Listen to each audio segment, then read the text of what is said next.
Hello, everybody. All right, you maggots, you apes, Do we want to live forever? you pitiful mob of sickly monkeys, you disgraceful huddle of mama's spoiled little darlings. Suck in that gut. Oh boy. You're gonna die today. You're gonna die tomorrow. I'm a huge piece of shit. Is this your kind of It's Robert Heinlein. boot camp instructor voice? No, it's just Heinlein during breakfast. This is just Bob like having friends over. You pathetic maggots! Yeah. Am I John Wayne? Or Yeah, exactly. Yeah. Oh wait, we don't have the soundboard right now. No, No, we don't. I'm just gonna. that's very sad because It is, but I'm gonna do you it. can't all have Setti say "Am I John Wayne" and not have "Okay." Okay. Serpines. Yeah, Serpines. forever. That's a good. it's crazy. Yeah, Big Jim McLean.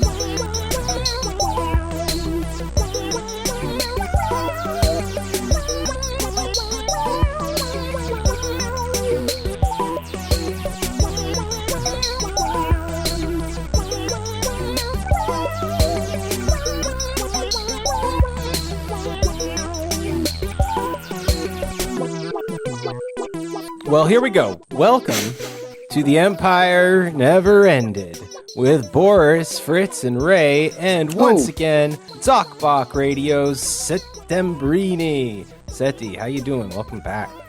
Great. Yeah, I feel positive to get this all off of my soul. This has been sort of, keeping me down. It gives you a gloomy mood.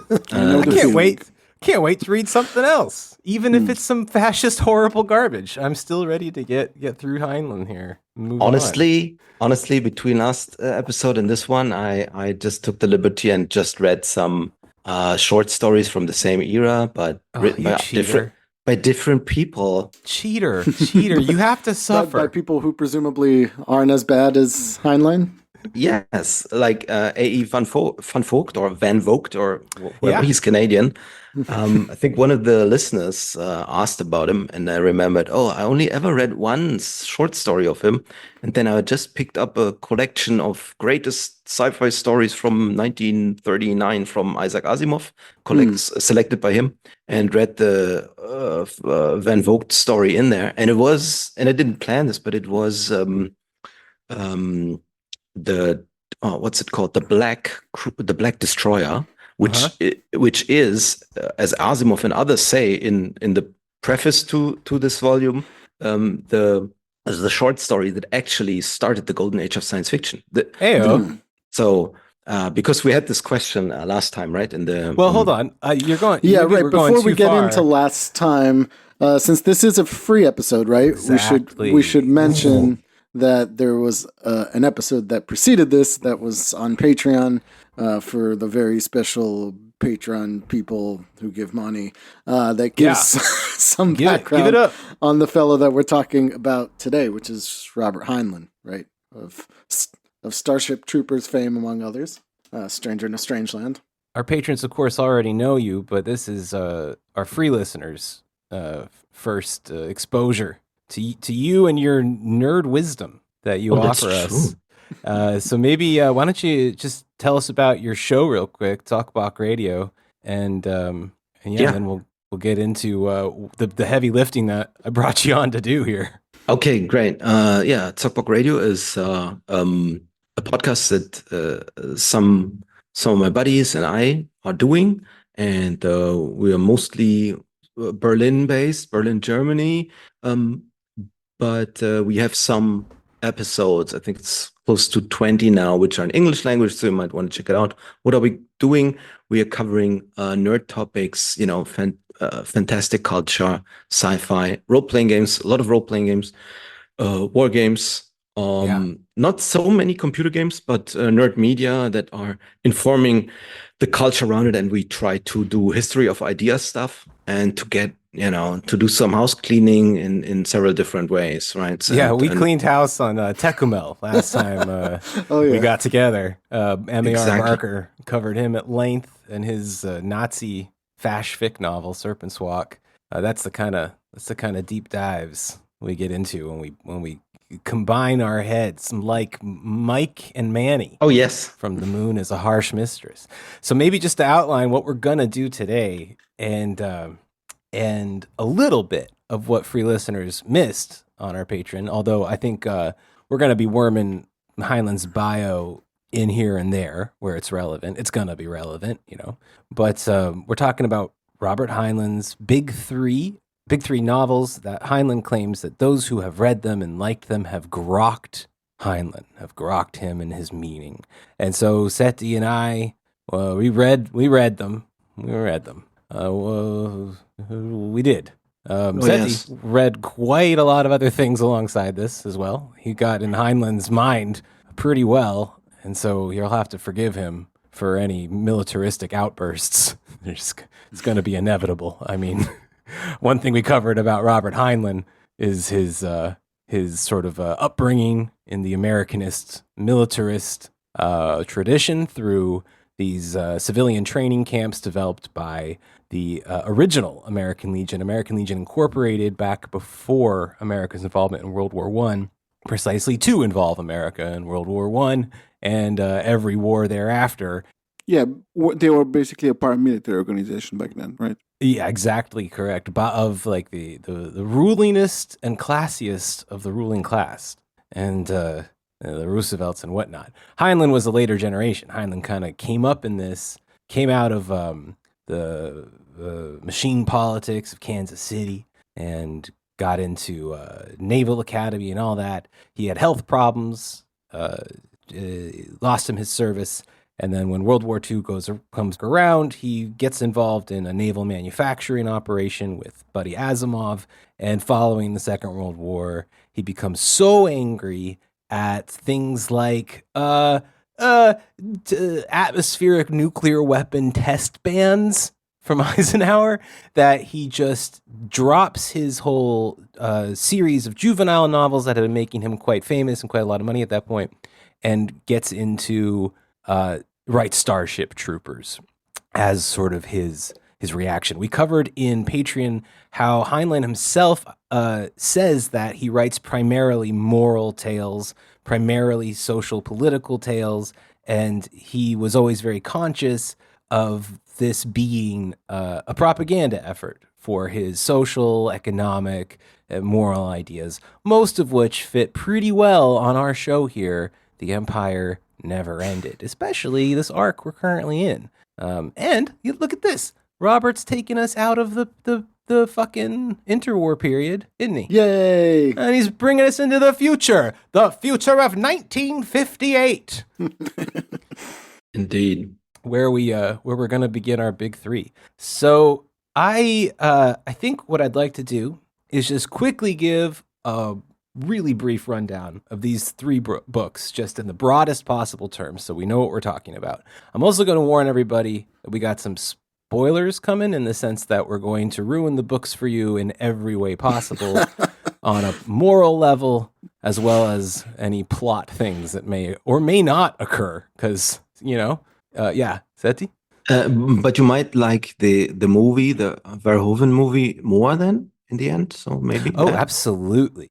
So before we go into the big three novels, so one of the ideas that at least I want to present to you is that I think that Heinlein is very, very important, not only for science fiction and nerd stuff, but he's actually a crucial part of the Überbau, or the attempt to create a philosophy, or at least an idea space for a new emerging class. And this class, of course, has its own conflicts. Maybe we can later get into that. And but the idea is that there's engineers, scientists, technicians. They are coming up, and Heinlein is there at a certain point to, especially with the juvenile novels, but based on the juvenile novels, with his big three, which is this captive readership, or well, not really captive, but sort of captive readership that he had to influence this rise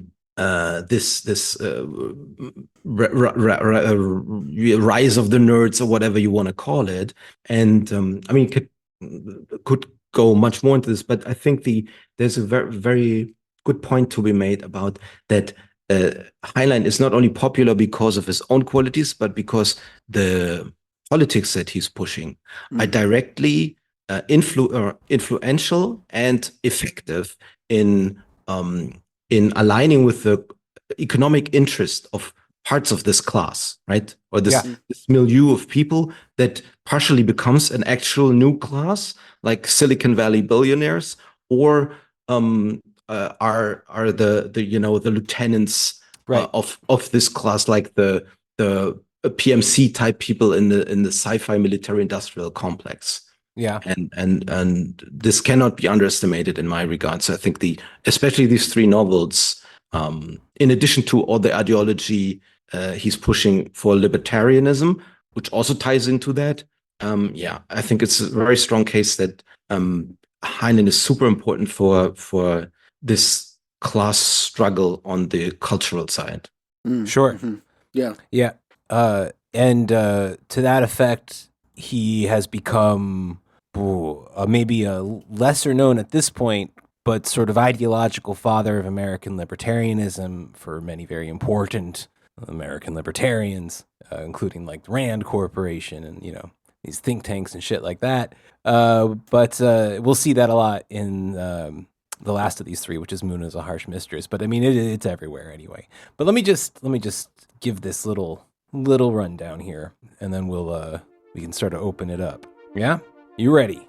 Yeah. The big three. Let's grok this shit. Let's grok it good. Do it in chronological order, I guess, huh? So that would start with Starship Troopers, which was written in 1958.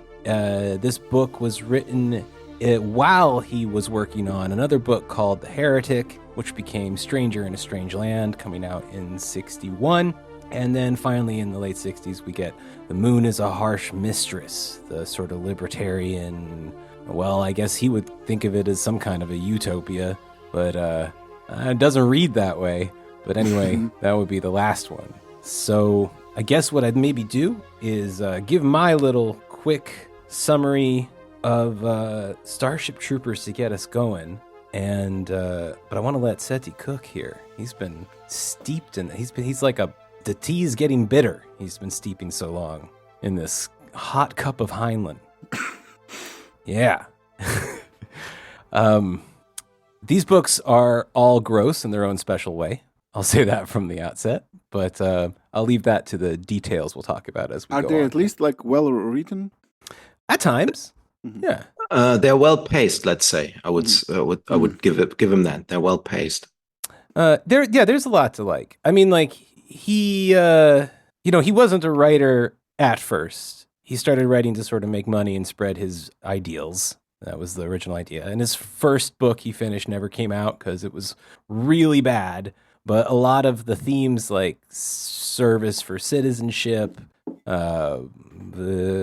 what he calls in The Moon is a Harsh Mistress line marriage, being sort of a broad polygamous marriage setup, is also in these original texts, which would be like a big thing in Stranger in a Strange Land, as well as Moon is a Harsh Mistress. And there's also in this original text the arguments for social credit systems, very kind of Ezra Pound vibes in a lot of way. Like Jefferson will show up, but like a lot of these themes come through in all these following books, But we don't know anything about an actual contact between him and Pound. I don't think there was one. I really, really looked. He gets most of his ideas in this way from his campaigning for Upton Sinclair. And his read on that is that he believes that his politics have never changed, because people often phrase it like this, like, what happened to him between Starship Troopers and Stranger in a Strange Land? And his answer has always been nothing. And he's right about that, because Stranger in a Strange Land is looked at by some as a progressive book for various like cultural reasons, including like, being a foundational text to a lot of the hippie movement. But he never saw that in contradiction to the like ultra militaristic, jingoistic forever war of Starship Troopers either. So he saw that his politics had never changed even during the time of Upton Sinclair. He believes that the Republican Party and the socialists both moved left of Upton Sinclair over time, and he wouldn't really come back around to the Republican Party until, in a really substantial way, until Reagan, whom he loved. But he was also a big supporter of George Wallace and stuff like that. So, but he was always, he saw himself as, you know, right of the American right for a long time, like many of our people do. Also briefly involved in John Birch Society, yada yada. Is he a guy who would today, or maybe even back then, insist that he's a classical liberal or something like that? Sure. Yeah. I mean, like, Jefferson becomes a big part of the sort of political self-image of the Moon as a harsh mistress, of the Moon colony revolt of libertarian militants that will happen in 2075. So not long to wait. Right up. All right. But let's start with Starship Troopers. All right. If you've seen the movie, you've got the general gist of it, although the movie, of course, is a very satirical telling of what is supposed to be an incredibly serious story about a young guy named Johnny Rico, who in the book is actually Filipino and speaks Tagalog at home, which is not part of the movies at all. Like, he's a white guy in the film, and is usually depicted as such on like the covers of these books when they're not, you know, covered in like some really cool power armor. So Rico comes from a kind of a materialistic, bougie family of non-citizens, people who didn't serve in the military. His father is actually completely against service, and Rico, however, is inspired by his teacher Dubois, who teaches him lessons that I cannot wait to share with you boys. A lot about puppy beating, why it's okay, and other really interesting ideas about how society should be run. And so Rico joins the mobile infantry, much to his father's dismay, and gets just whipped into shape by the brutal training regimes carried out on either in Canada or another planet. I kind of kept going back and forth on that, but either on Canada or another planet, where finally, you know, he realizes that this brutality is actually a kindness in a way. He gets to see, because he gets really close to the officer corps, what officer life is like, the burdens of leadership, and through various colonial expeditions, apparently, of like the war against the, quote, skinnies, and then the war against the, quote, bugs, who are communists genetically, etc., we follow this guy Rico as basically they just kind of try out this and that tactic. I mean, there's not a whole lot of plot in Starship Troopers necessarily. Like, the main things that happen is like Rico gets wounded, decides to rejoin the service, gets promoted, and then after the bugs destroy his home in Rio de Janeiro and kill his mother, which he doesn't seem to care about like at all, his dad joins the military, and then they become military bros for a little while. But as far as plot goes, it's pretty thin, so it's not hard to summarize. Ultimately, this war never really ends, and we just assume that Rico continues the fight. But that's basically Starship Troopers in a nutshell. Do you have any more nuts you want to add to that? Yes, definitely. That in the end, they're not only military bros, but Rico is superior now. So this Dad's taking orders from the kid. yeah. So, that'll show him. And so this happens several times where the son becomes the father, and there's always, well, not always, or many often times in his works, you'll have this this triangle of a young woman, an older man, and a younger man, and often the older man is even his father. Yeah. And after he sort of finished his coming of age, he's in the role of literally superior to his father, and this is there, but the woman is missing there. There's women in Starship Troopers are just, or women figures are in Starship Troopers more like ghosts or palimpsests, or they are an idea. They're not like real people. Yeah. There's no women in the mobile infantry. Like the way that the movie. I was about to say that's very different from the film portrayal. Yeah. Yeah. Many things are actually. In fact, the film, I would say, even when satirizing the militarism of the book, portrays a militaristic fascist state that is somehow even more like, it makes more sense than the one portrayed in the book does to me. Like the way that the bugs in the film are much more buggy in a way in their behavior. Like they don't have technology necessarily. They grow things. They grow different types of bugs. And they also, like, the war starts when Brazil is attacked as far as the movie goes. But that doesn't happen in the book until a bit later. And it's a non-issue, really. Like the war is already on at that point. So it's in the film, the state's response is even more sensible than it is in the book. In the book, the military state is just fucking like colonial expansion for its own sake. That's my read on it. It's really senseless in a lot of ways and pretty disgusting. But are there Mormons in the book? Are there Mormons? There are Mormons actually in one of these books. In the film, there is a Mormon colony, right? Yeah. And Starship Troopers, they're not. I'm pretty sure about that. One of these books has reference to future Mormons. It's in there. You remember in the film there is like a Mormon space colony which was massacred by the bugs? I actually don't. I don't remember that part of the film. I think I would have written that down. It's pretty sure it's not in there. That would have been a note. Yes. Yeah. There is like there. We'll talk about it when we open up Starship Troopers in a second. And one important difference, and what's very important about Starship Troopers, very, very important. Maybe even, people died or still dying because of this. There's power armor in Starship Troopers, and there's no power armor in the movie. Right. So this is like the soldiers of the mobile infantry. They are in these invincible mechs, or power armored. Mm-hmm. Yeah. So now you want to go to Stranger, or? Well, yeah. Let's just describe him real quick, and then we'll backtrack here. So with the second book, Stranger in a Strange Land, which he had started writing before Starship Troopers, but got so angry at all the fucking like peacenik bullshit and anti-nuclear Holocaust propaganda that, America in the Cold War was so famous for, right? He stops writing Stranger, writes Starship Troopers, then comes right back to Stranger afterwards in what a lot of people see as a very confusing move, because Stranger follows a different point on the timeline. In fact, it's sort of more like the near future. Whether or not it's even the 21st century, hard to tell. Starship Troopers is the 22nd century. Again, all of this is on the same timeline, supposedly, for Heinlein, which is called the future history.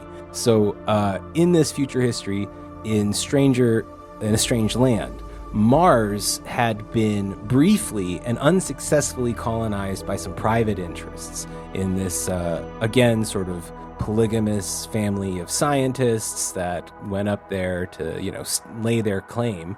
And they all died, except for this one guy named Mike Valentine Smith, whom Charles Manson would later name his kid after. Huh. And this Mike, according to Earth law, owns the whole fucking planet. He owns Mars. He's got the legal right to Mars. It's his.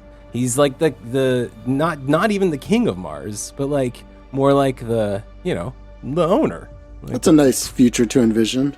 There you go. So he comes down and just wants to learn about human culture. He's been raised by Martians. He's developed these powers, telekinetic powers, psionic powers, and he brings down also values with him as well from Mars. Some of these seem very harsh, but then Heinlein tells us how, in fact, they're not harsh, and how, it's perfectly cool that all the women on this planet are children and all the men are adults. And that's, just the hard scientific reality. Okay. That kind of thing. So Mike might get some attention, of course. The military tries to keep him under wraps. They want to get control of this situation. They want to get Mars, essentially from Mike. A reporter and a nurse smuggle him out of this military hospital and into the care of this man named Jubal, who is kind of like Heinlein if Heinlein was also a fucking Playboy guy. What's his name? Hugh Hefner. Hugh Hefner. Yeah, it's a Heinlein Hefner is this character, and Heinlein, like a creepy old guy. creepy old guy who's a huge dick and is somehow supposed to come off as sort of sympathetic and honorable, just like a no business, no nonsense kind of guy who sees through all the lies of society and gets down to the nitty gritty, and that's why he's a huge dick. And he comes to caring for Mike the Martian. Mike the Martian learns how to be human more or less through this guy Jubal and his like harem of women that mother him and probably have sex with him is I think the situation there. And that is how Mike discovers sex and becomes like super into it. And after a brief encounter, confrontation with military kind of covert ops stuff, he ends up building a church where a church of the all worlds, where people come to learn about the Martian ways that we'll definitely get into in this discussion. And in the end, he is of course martyred by this unfeeling mad public, by the mob, but his lessons go on. And that's more or less Stranger in a Strange Land, in short. Any other little key plot points there, Setti? Yes, I think it's important to note that in Stranger, the ending and some of the intermissions, they highly suggest that there's actually a spiritual realm and that Mike actually is an incarnation of the Archangel Michael. And that some of the other church leaders, or even of this hokey church, they are also spiritual beings. And this is somehow connected to also to the Martian religion.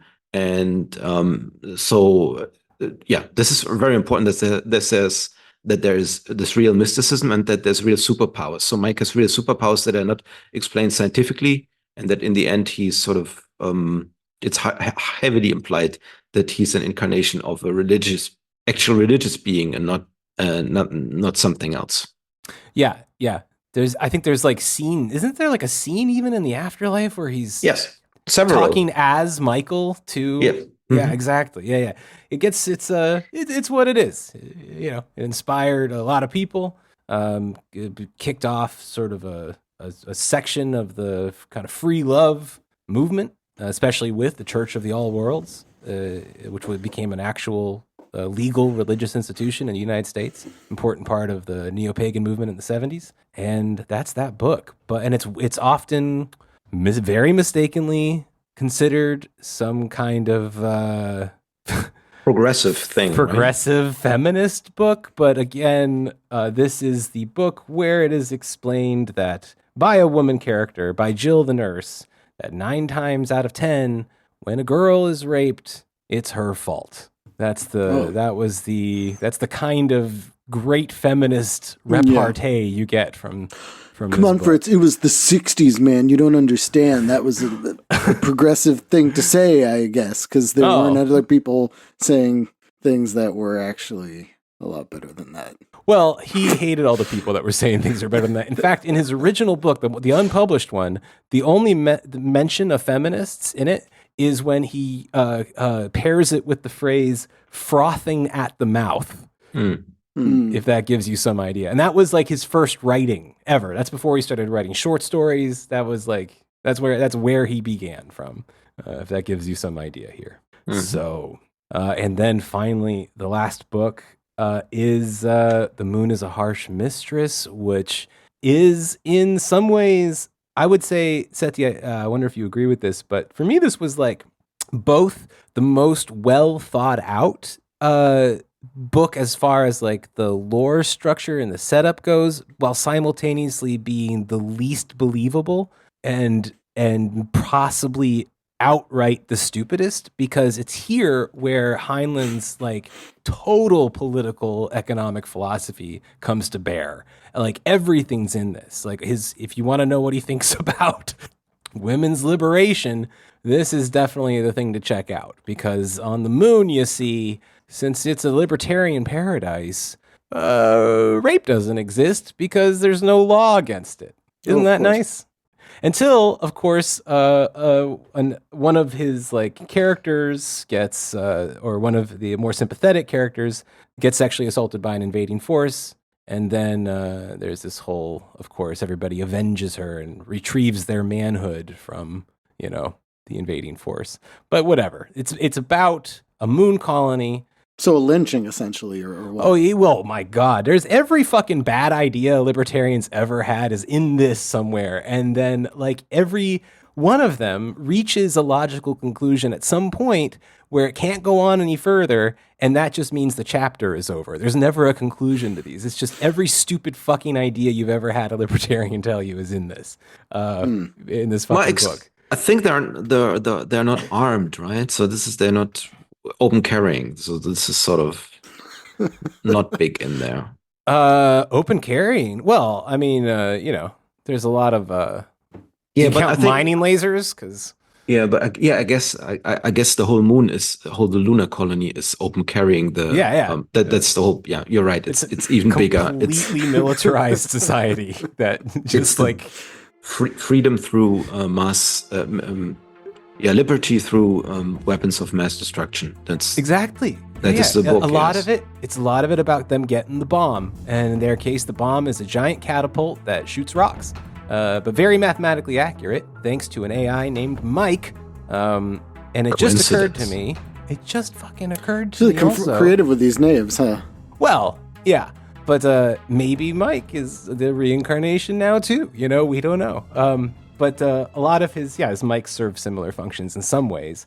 But that, while we're on the subject, we've gone through Grok, through Stranger in a Strange Land. This was Mike the Martian's term for to understand fully as well as to eat and to fuck. That was more or less the total meaning of Grok. So Grok is the name now of fucking Twitter's chatbot. You notice this? Yeah, yes, I did. Yeah. I was going to ask you about that. And we were talking a little bit in the Heinlein episode, the bio episode, that Silicon Valley is deeply inspired by Robert Heinlein's writings, very deeply inspired. So Bill Gates, for instance, thought Stranger in a Strange Land is the best book ever written. I mean, it's the whole fucking Silicon Valley. You just read Moon is a Harsh Mistress and Stranger and went on with their lives. So now what? There's like 1,000 kids running around with Elon Musk's horrible genes in them, and that's what we get. Anyway, a little off topic. I mean, granted, Mike is also just a very not creative name in general. So, well, isn't it great then that the super creative minds in Silicon Valley who are imagineering our future just decided to, rip it right off? I think though, with Heinlein, if you read many of his books, then you will find that the names are usually not coincidences and carefully crafted. I think he even says so. So, Mike. And Michael is also the name of the Archangel Michael, which is right. He's an incarnation of, and this is the patron saint of the Germans.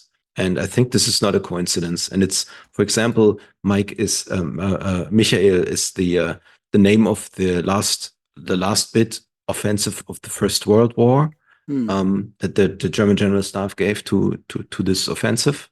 It was sort of like to save the German people, right, in the First World War. And I think this has a relation because I think many reviewers missed this, and even critics like Darko Suvin, whom I greatly admire and have read again just recently. I think they miss some of his crypto German love with this naming and with stuff that's also in Starship Troopers, which we think gonna talk soon about, right?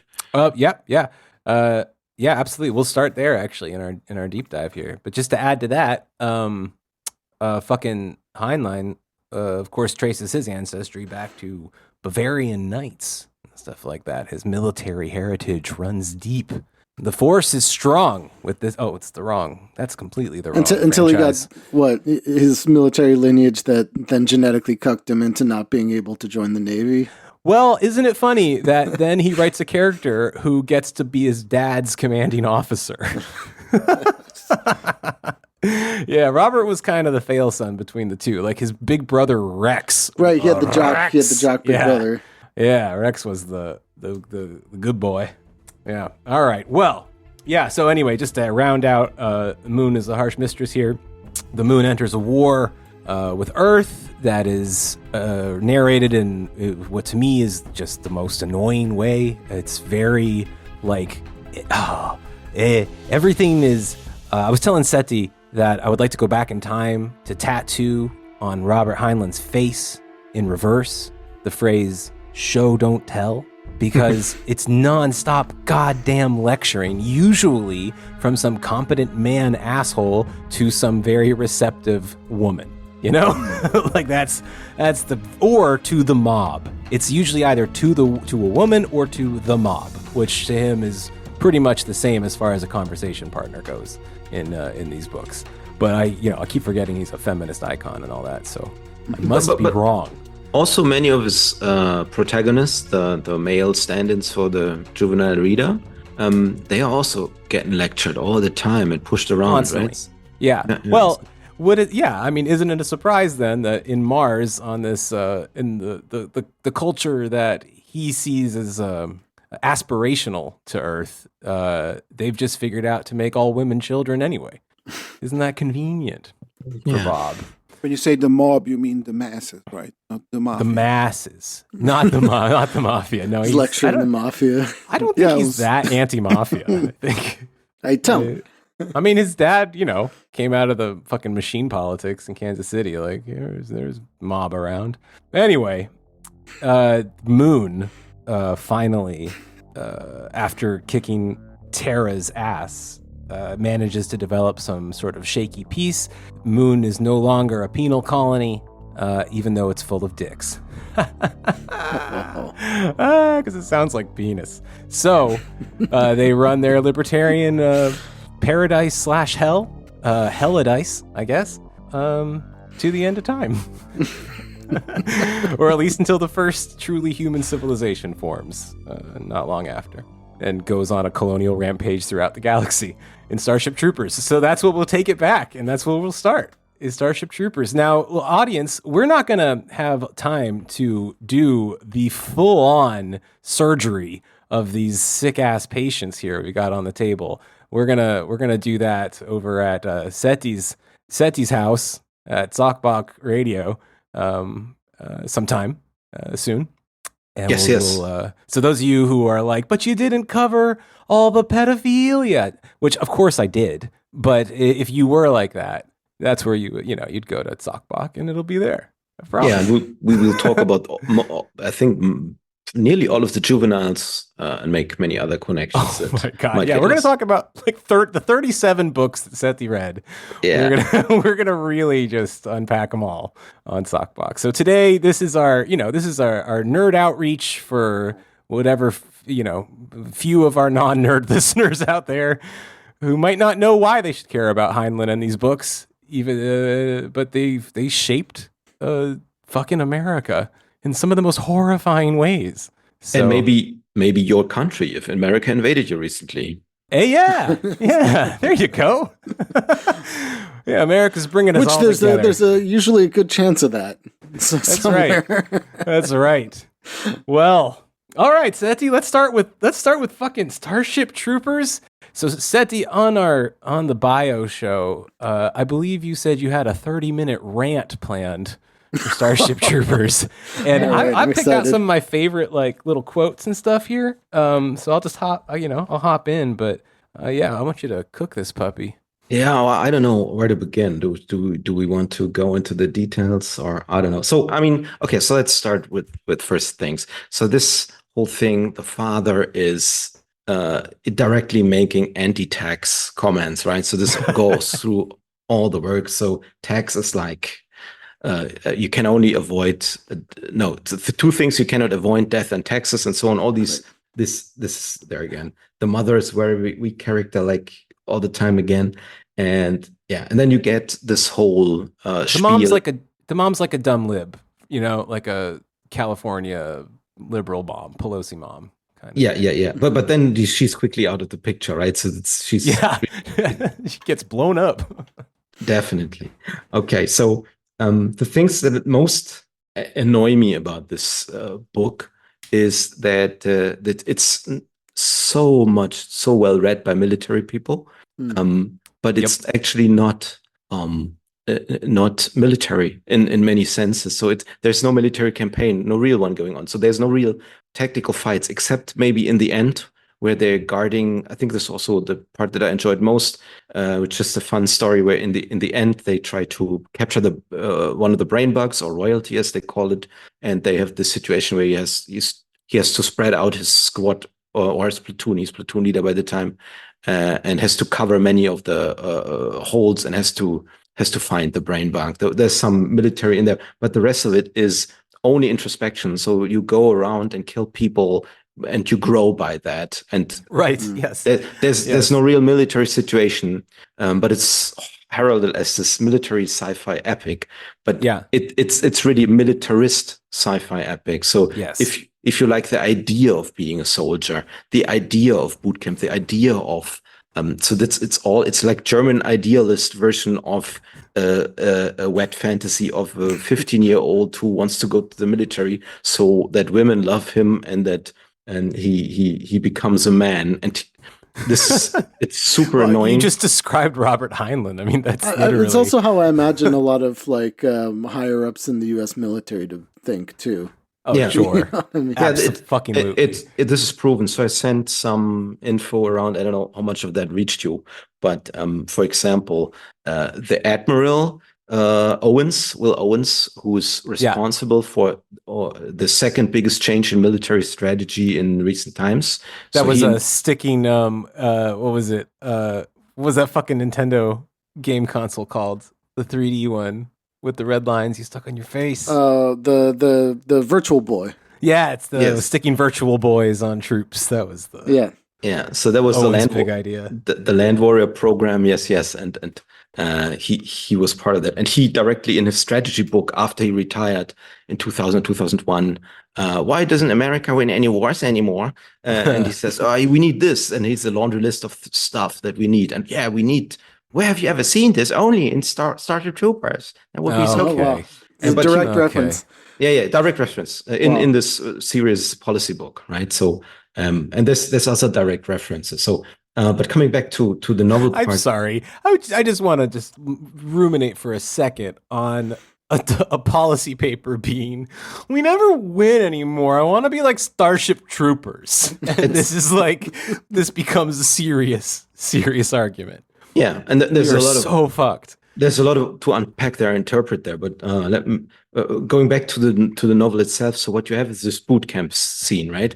So, and I can understand if you haven't been to the military and you had read the Juveniles and nothing serious, and you then read this boot camp experience, which is sort of true-ish. It's sort of like a weirdly idealized and fantasized version of it. Yeah. But I can see the appeal, right? Like if you are younger and read, if you're like in elementary school and then you read about, or if you're in middle school and then you read about high school, boarding schools, this is sort of this whole boarding school appeal, right?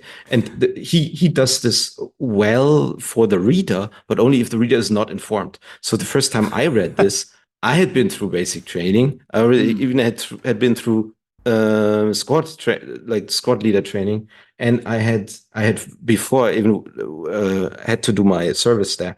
I had read Remark, like, Nothing New in the West, or Im West nichts Neues, or Ernst Jünger in Stahlgewittern, right? So if you were 16, 17, you've read the real deal, which is also right. I mean. Remark is anti-war, Jünger is of course pro-war, but it's much more realistic, right? So, and there's you're talking about we talked about Storm of Steel, I think, on our show. Yes. Wasn't that the name of Junger's book, which was like him just straight up getting off on bloody carnage, really. Yes, it's a pretty gross book. Yeah, in a way, and it has been changed a lot of times because he always wanted to have this. I'm a staunch conservative, but not a warmonger. So he's a very, very dodgy character. But at least Heinlein's like, no, I'm a warmonger. Yes, so there's something to be said for that, I guess. But just if you really look at or I mean, if you've seen Full Metal Jacket, it's also, at least for the U.S. Marines, a much more realistic portrayal, right? Mm-hmm. With all warts, but this is not happening there. So I think Heinlein totally fails as a writer and as a human being to understand the human dynamics of squad formation. Right? So of this, how this brainwashing goes. I mean, it is a form of brainwashing, and I don't want to glorify it it. But if you're 17, maybe if you're this kind of character that's sort of appealing, this group cohesion thing. But the way he does it, it's a totally hyper individualistic, and it's only about him and his relation to his father, his teacher as a father stand-in. Yes, or his commanding officer as a father stand-in. There's always a father who has to approve of him at all times. Yes, and this is it's crazy. So it reminds me of when Tony Soprano talks to the teacher at the military school. Oh yeah, he's like, the whole army of one thing. What if the army of one's like, fuck it, I don't want to go into the foxhole? Yeah, yeah. It does. It's army of one is not a particularly good idea for the military. To be fair to Heinlein here, though, his spiel is more like, this suit costs more than your life, you piece of shit. Like, if you die, you be sure to bring it back. Like, this is sort of the vibe, Yeah, but then they're not really following up on this. Actually, they all really love their soldiers, and so this is it's super weird. It's the private conversations are ridiculous. It's just like an officer being like, how hurt he is that he had to discipline this fucking shithead who punched another officer. This is the next thing. This glorification is absolutely inane chicken hawk glorification of corporeal damage, or no, corporeal punishment. How do you say? Yeah, corporal punishment. Yeah, and that could also be a name in this book. To be honest. Yeah. So this is super idiotic because it's really a chicken hawk fantasy. And this at the time I read it, it was super clear because the Wehrmacht, right, which is not a nice place. Never was, never will be. But they didn't touch their soldiers, right? So but in Heinlein they laugh about this concept of you never touch the soldier. God. Yeah, or anybody. Like in Prussia, right? Prussia banned that a soldier may be touched in 1807. I mean, of course, there's traditions, military traditions, where you can do this, and some people like it. Like I think in the French army, officers can still beat. At least 15 years ago, they were allowed to. This exists, but it's not well informed. So he makes a political argument how this beating your puppy is important, how you raise people the way. And I mean, it's very well known that if you hit your soldiers, they will desert because they feel. I mean, if you hit a person in public, he will be denigrated, he will be ashamed, and will be this hierarchy thing. You will never feel loved by being hit. This is such an idiotic fantasy that for a grown man. I mean, he was in his 50s when he wrote this, or yes, yes, he served. Like, okay, I mean, he went to the Naval Academy, which is, he was, but he's also it's different than. You're right. He was, but he was also in the civilian training corps, where he did go through some boot camp type things. Although that was geared towards making probably more like future officers than it was future grunts. Let me just actually interject here with my favorite part of this book, which was the classroom scene that is exactly about the puppy deal.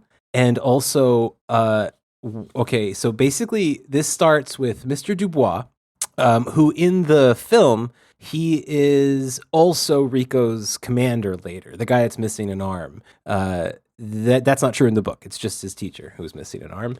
So Dubois is talking about how a juvenile delinquent isn't a real thing, but there are juvenile criminals, and like there was a time when the world didn't deal with these juvenile criminals appropriately.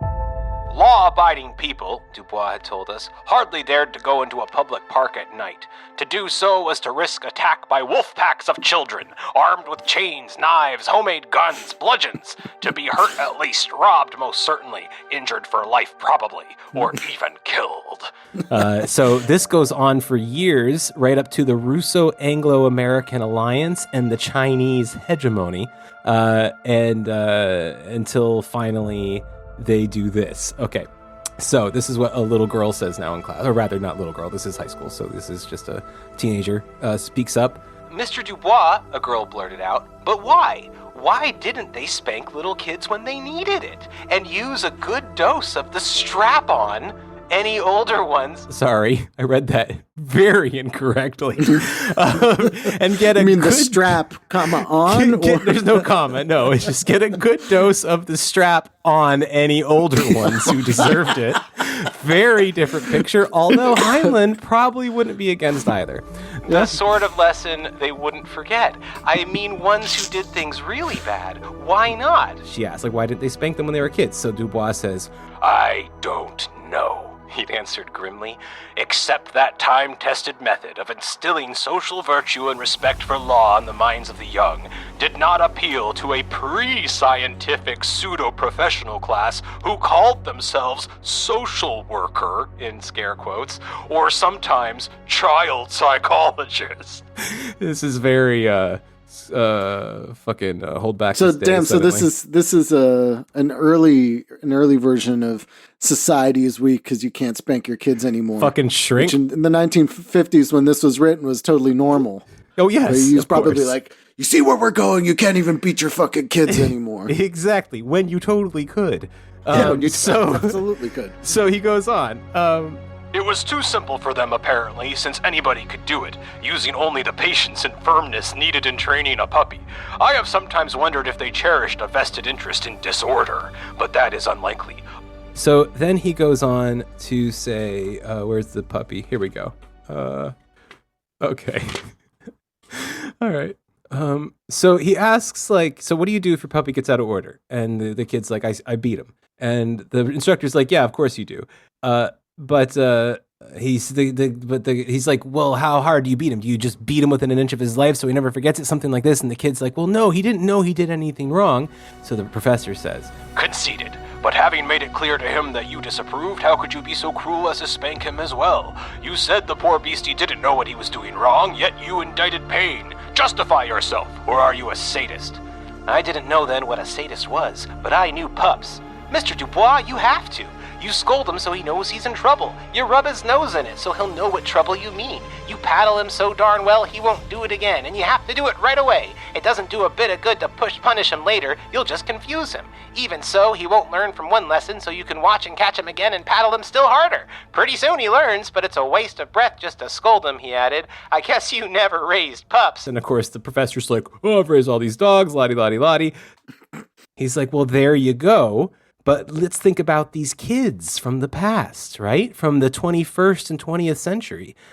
He asks, were their noses rubbed in it? Rarely. News organs and officials usually kept their names secret. In many places, the law so required for criminals under 18. Were they spanked? Indeed not. Many have never been spanked even as small children. There was a widespread belief that spanking, or any punishment involving pain, did a child permanent psychic damage.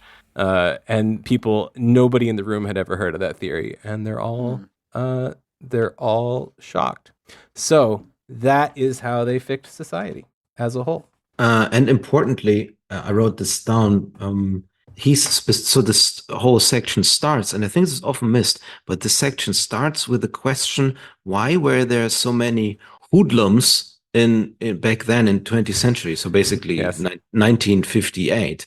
So the streets were not secure in the 50s, right? Heinlein is writing in the 50s. You're right. It's not a future story. It's a present story. And he says, okay, back then in 20th century, he says, okay, it's the streets were so bad, a woman couldn't walk at night and so on. And I was wondering, was he in Baltimore in 1997 or what? What's going on there? And what is he talking about, right? So no, he was in Colorado Springs. Yeah. So is this actually a racial subtext? So like is he actually talking about they should have hit all the minorities and especially Black Americans or what? Or he's thinking of the like greaser gangs and early bikers or something, the Jets and Sharks, kids, dudes with leather jackets and switchblades. Yeah. Butterfly knives.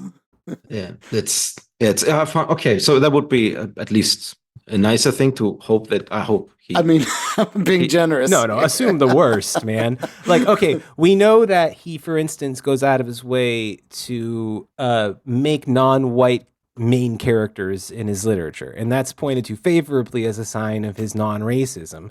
But I'll tell you what, he saves a lot of it for the fucking desegregation period in the States, but he saves most of it for all Asian people. That's a completely different thing for him. He is not a fan.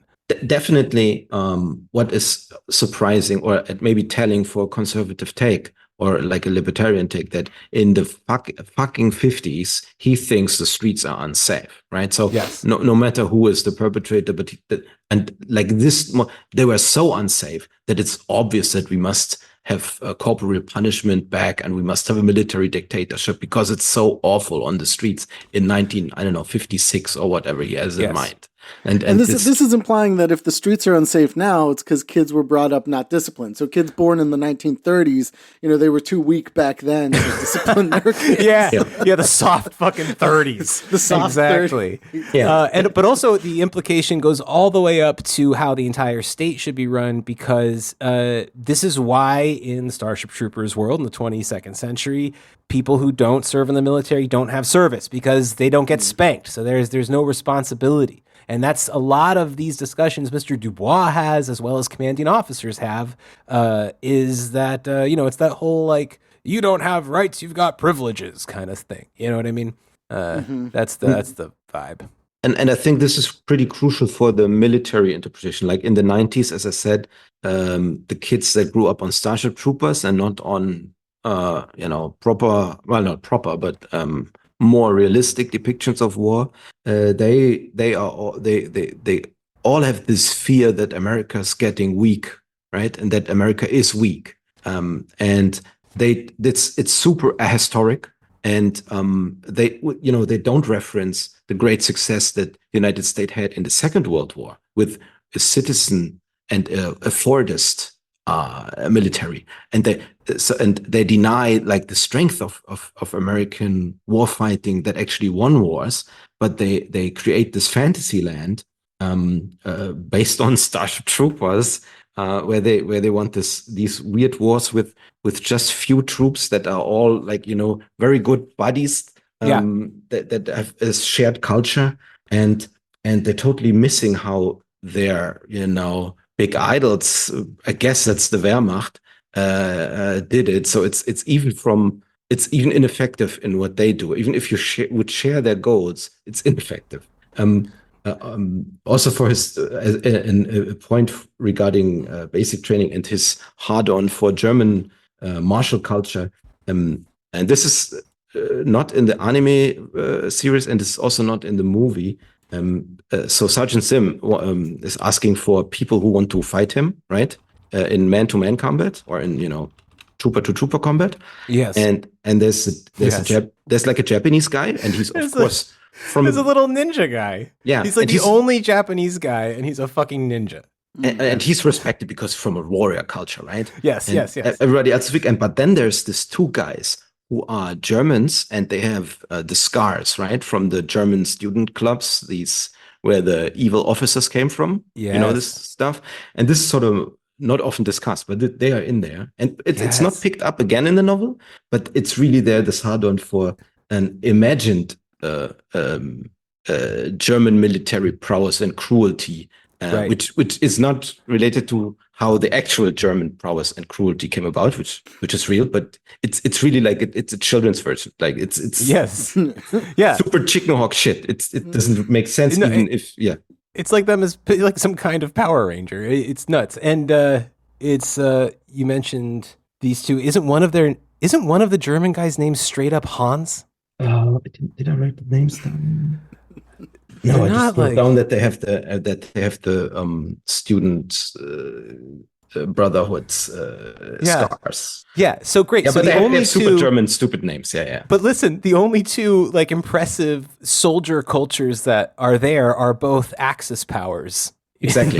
In the war he just finished. Exactly, and then and this really ties into this problem, this bigger problem. Maybe we don't have time to go further into this, but this ties into the big problem of how the U.S. military, under influence of Starship Troopers and the like, and Will Owens, the admiral, tries to move it into this warrior culture thing. And to do this, they need gadgets. and these gadgets cost a lot of money. Yes. Did you see this Land Warrior program video? I Yes. did, and Yes. and the thing with the Admiral was great because he's like, and what's amazing about it is if you have this and your enemy doesn't have it, well, you win. And you look at this and you're like, okay, so you have to have all this high tech gadgetry that your enemy can't. I mean, we are have. talking about reality now. This is Yes, This is reality. This is real life. This is a U.S. Admiral who, really helped push through the Land Warrior program and in whatever renamed form it actually is now. And you're just thinking about it, it's like, well, yeah, I mean, the U.S. military does have all those gadgets, and yet they still don't, win their wars because it doesn't matter if your enemy doesn't have that, which their enemies certainly don't. But Yes. If you're unwilling to put unwilling to risk those gadgets, then you'll just have guys going on patrols and then standing behind and having Afghans and Iraqis. You have the eternal Operation Irene in Mogadishu, right? Like from Black Hawk Down. Yeah.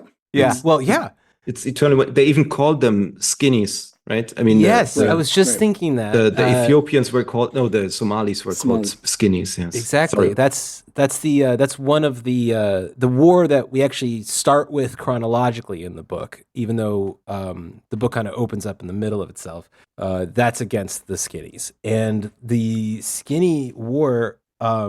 They are portrayed as being allies of the arachnids at first and then switch sides and join the Terrans. But what they actually mean is that the Terrans fucking massacre them. Like, there's depictions of civilians being killed in this by the troopers, and like they conquer the so-called skinnies and then get them to fight the bugs. Of course, both the skinnies and the bugs have names that aren't skinny and bug. Like, they come from planets with names. They have cultures with names, but you don't really get them very much.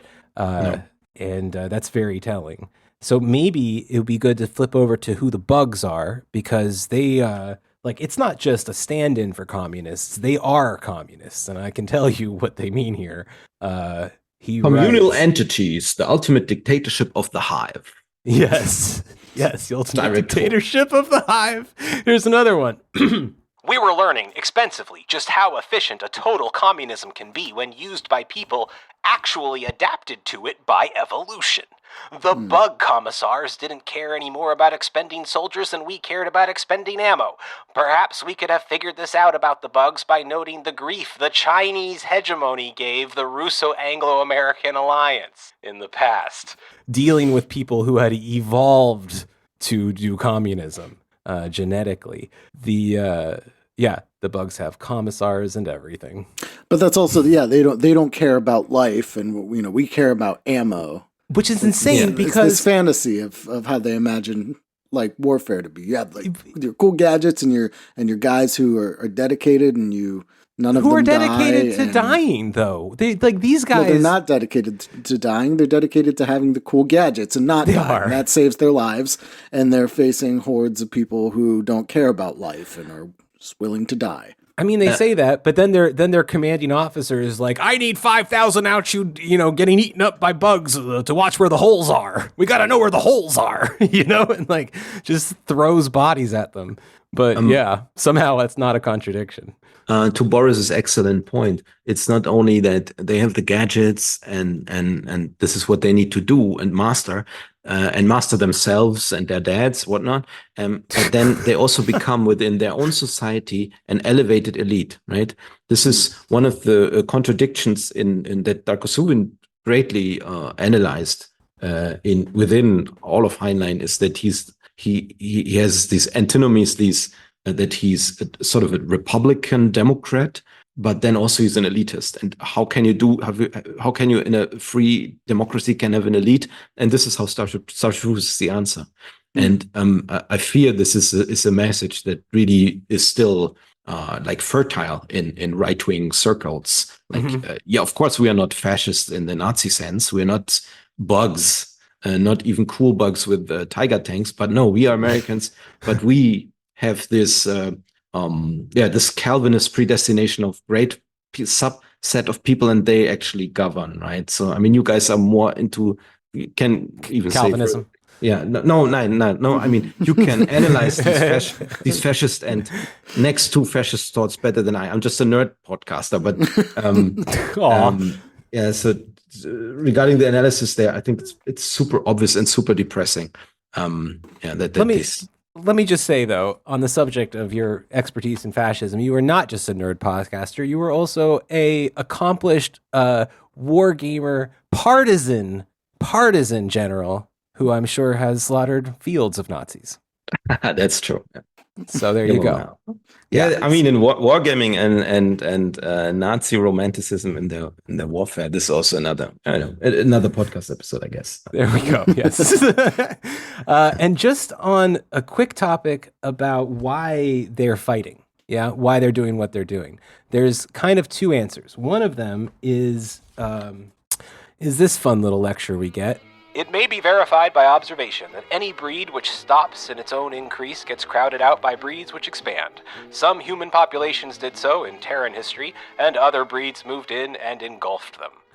That's part of the idea, that it's always, someone will always take over. So the whites, slip of the tongue there, but the future Americanists who run the world will have to do this. But there's even more of a materialist and less of like a fate type answer, a destiny type answer, which is this.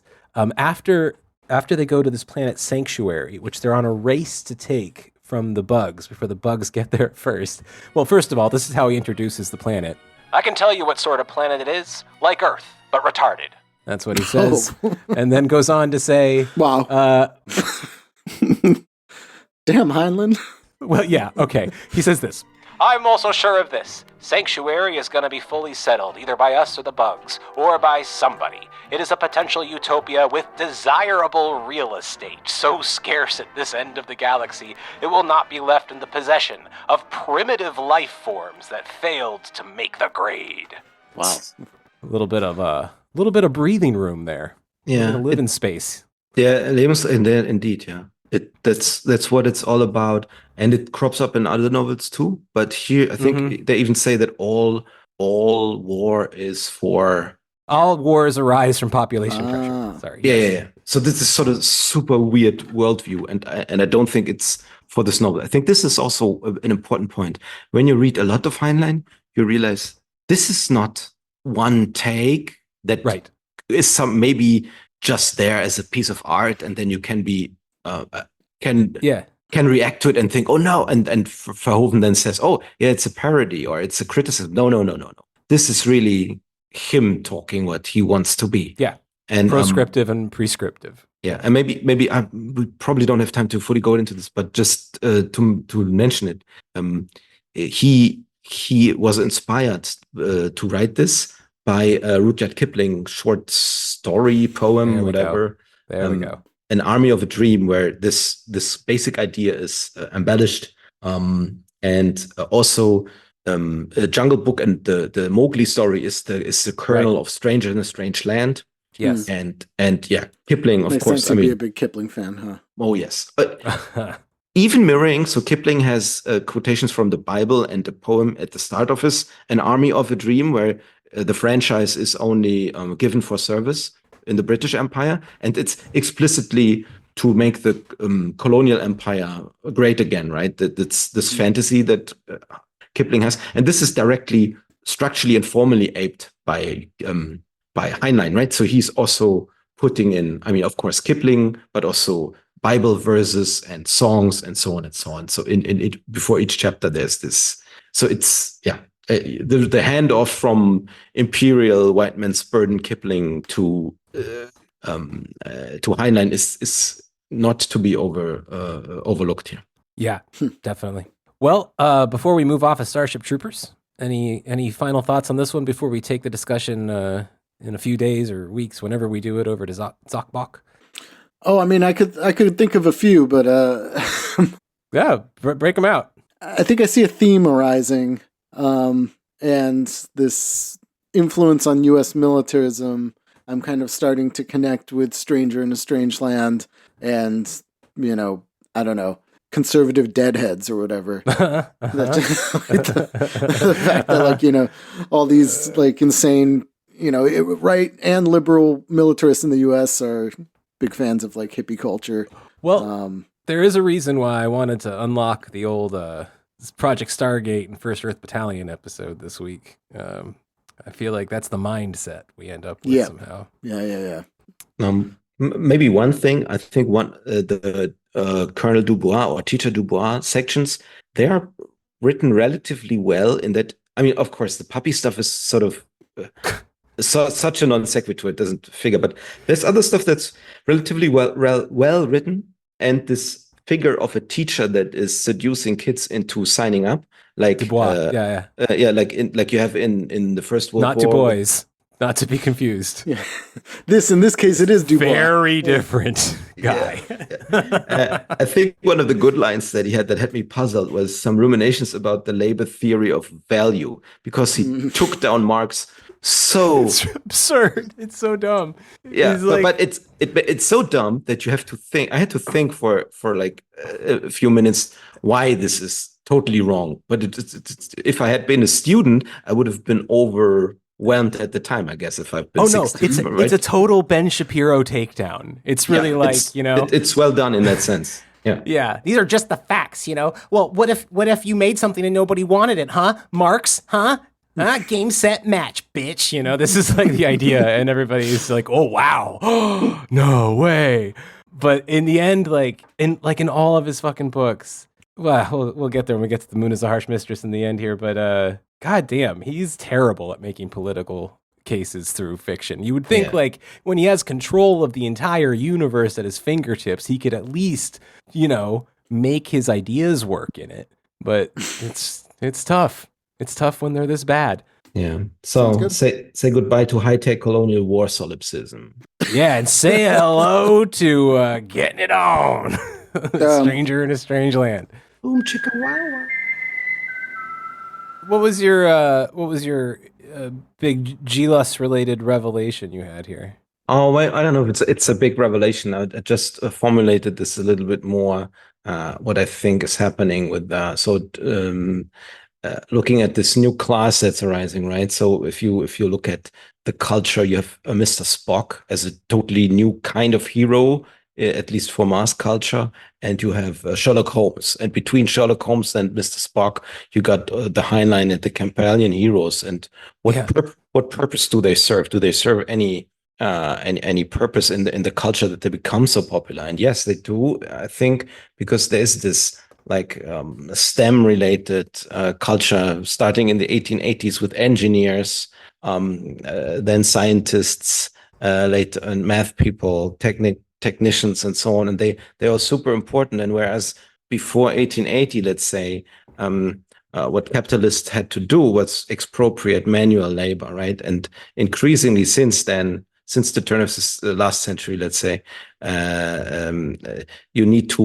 what you need to do to gain profits is expropriate skilled and knowledge labor, and especially in certain areas, you have this rise of engineer type people. But as capitalism does, it most of them are in category A, as I said, right? They're just expropriated just as before, but different. So that you have a sort of a new class in the making, but they don't have political power and don't even have power in their work environments. And this leads to a subaltern culture that's recipient for things. But at the start, they don't even know that they're out of the game. They are very needed, and you have this window in the Second World War where people can actually do something just based on meritocracy and so on.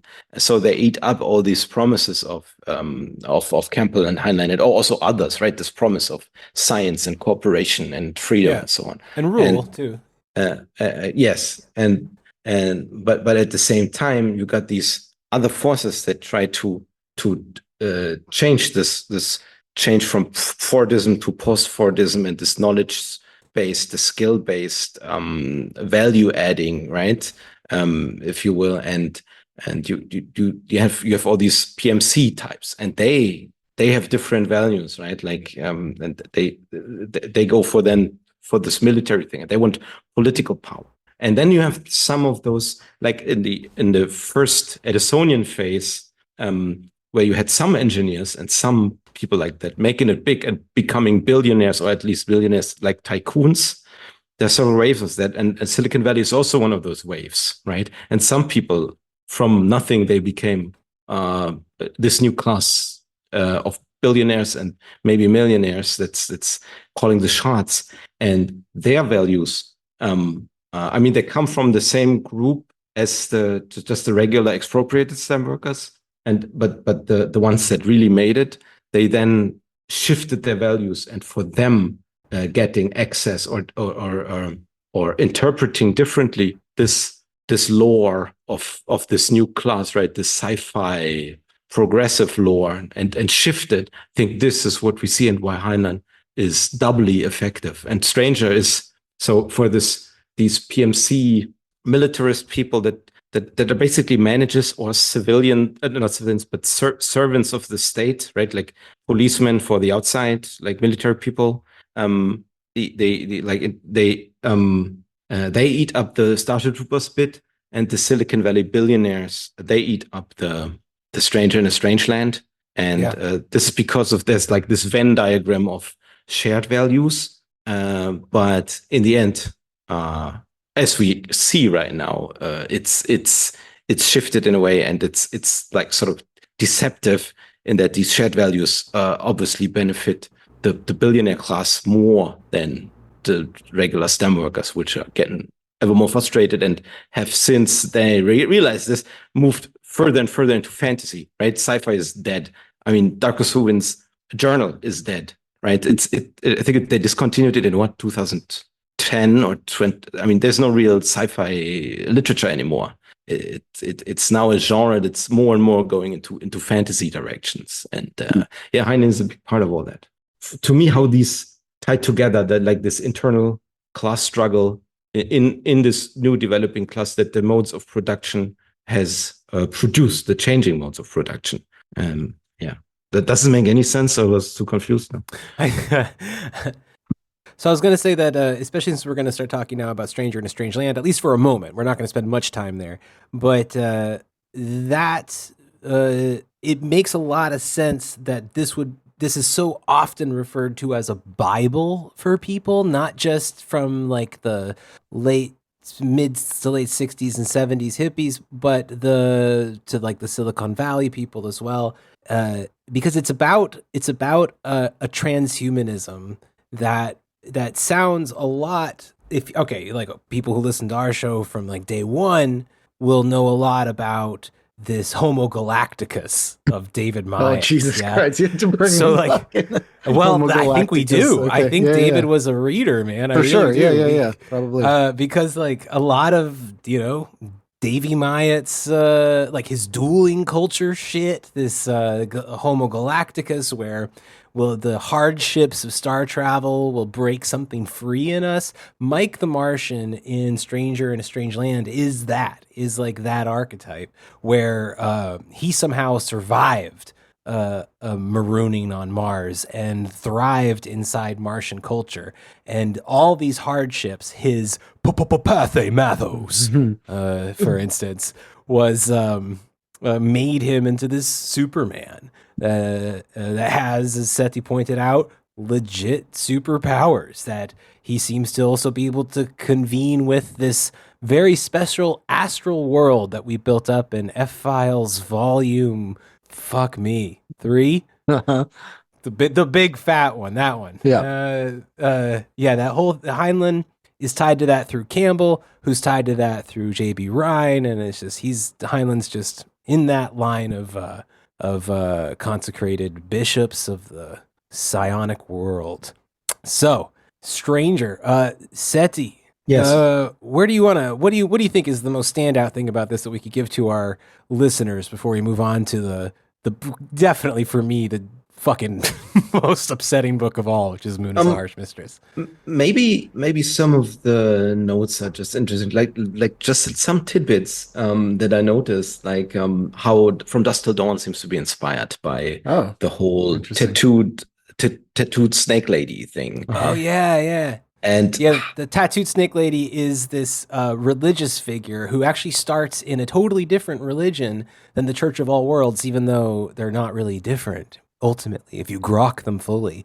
But she's depicted, I think, in a way that gels with Heinlein's biography, in the sense that a lot of people say that the church that she came from in this book, which is this sort of evangelical church, a lot of people think that might have been a dig at L. Ron Hubbard, as they were beginning to part ways over the developing Dianetic tradition there. But there is some. She's kind of magical too, you know. And staying with Tarantino, I also thought that Jubal Hershaw, if you're not totally annoyed by him, if you think he's cool, he would be like a Mr. Wolf character from Pulp Fiction, right? He's coming in and setting everything straight, but everybody else is crazy and sex crazy and on drugs, but he's, the suave middle-aged guy who's in my head he was a sleazy Leonardo DiCaprio. I feel like he would, in his old age, would play Jubal very well. Jubal, the whole plot line at the beginning for me, the first third of this book, I actually had a really great time reading. I thought it was fun because in my head, I didn't even realize this. I didn't realize that it's not a comedy. I didn't know that until I got about halfway through and I was like, oh shit. No, he's very serious about this, but it's a wacky slapstick fun adventure. You could cast it with Cary Grant and Katharine Hepburn, the plucky reporter and his adventurous nurse friend go off to help a Martian navigate the planet. It's a fucking comedy of errors for the first half of it until the sex cult starts, and then it's just a lot of sex cult. Really. Yeah. But not only that. So I mean, the sex is sort of the nicer part. What they do is they get enlightened by whatever they do, and then they can manipulate the stock market, right? So they have right. Yeah, this is a very important point. So which Project Stargate tried to do, by the way, and they claim they got a little money from that. So there's this direct line. So it starts. The whole setup is this entitlement thing that, because he was there at a certain point, the whole of Mars real estate belongs to him. And I say real estate because it's really as if he has the grant on the land, right? If he has, it's really legalistic. And this is more fully explained in The Man Who Sold the Moon, which is also this legalistic trick to own a whole planet or a heavenly body. Right. And this is not challenged by anybody. This is so super weird. And, it is. And so much in there is about hierarchy, but then Heinlein tries to portray this as being not about hierarchy, like a relaxed hierarchy.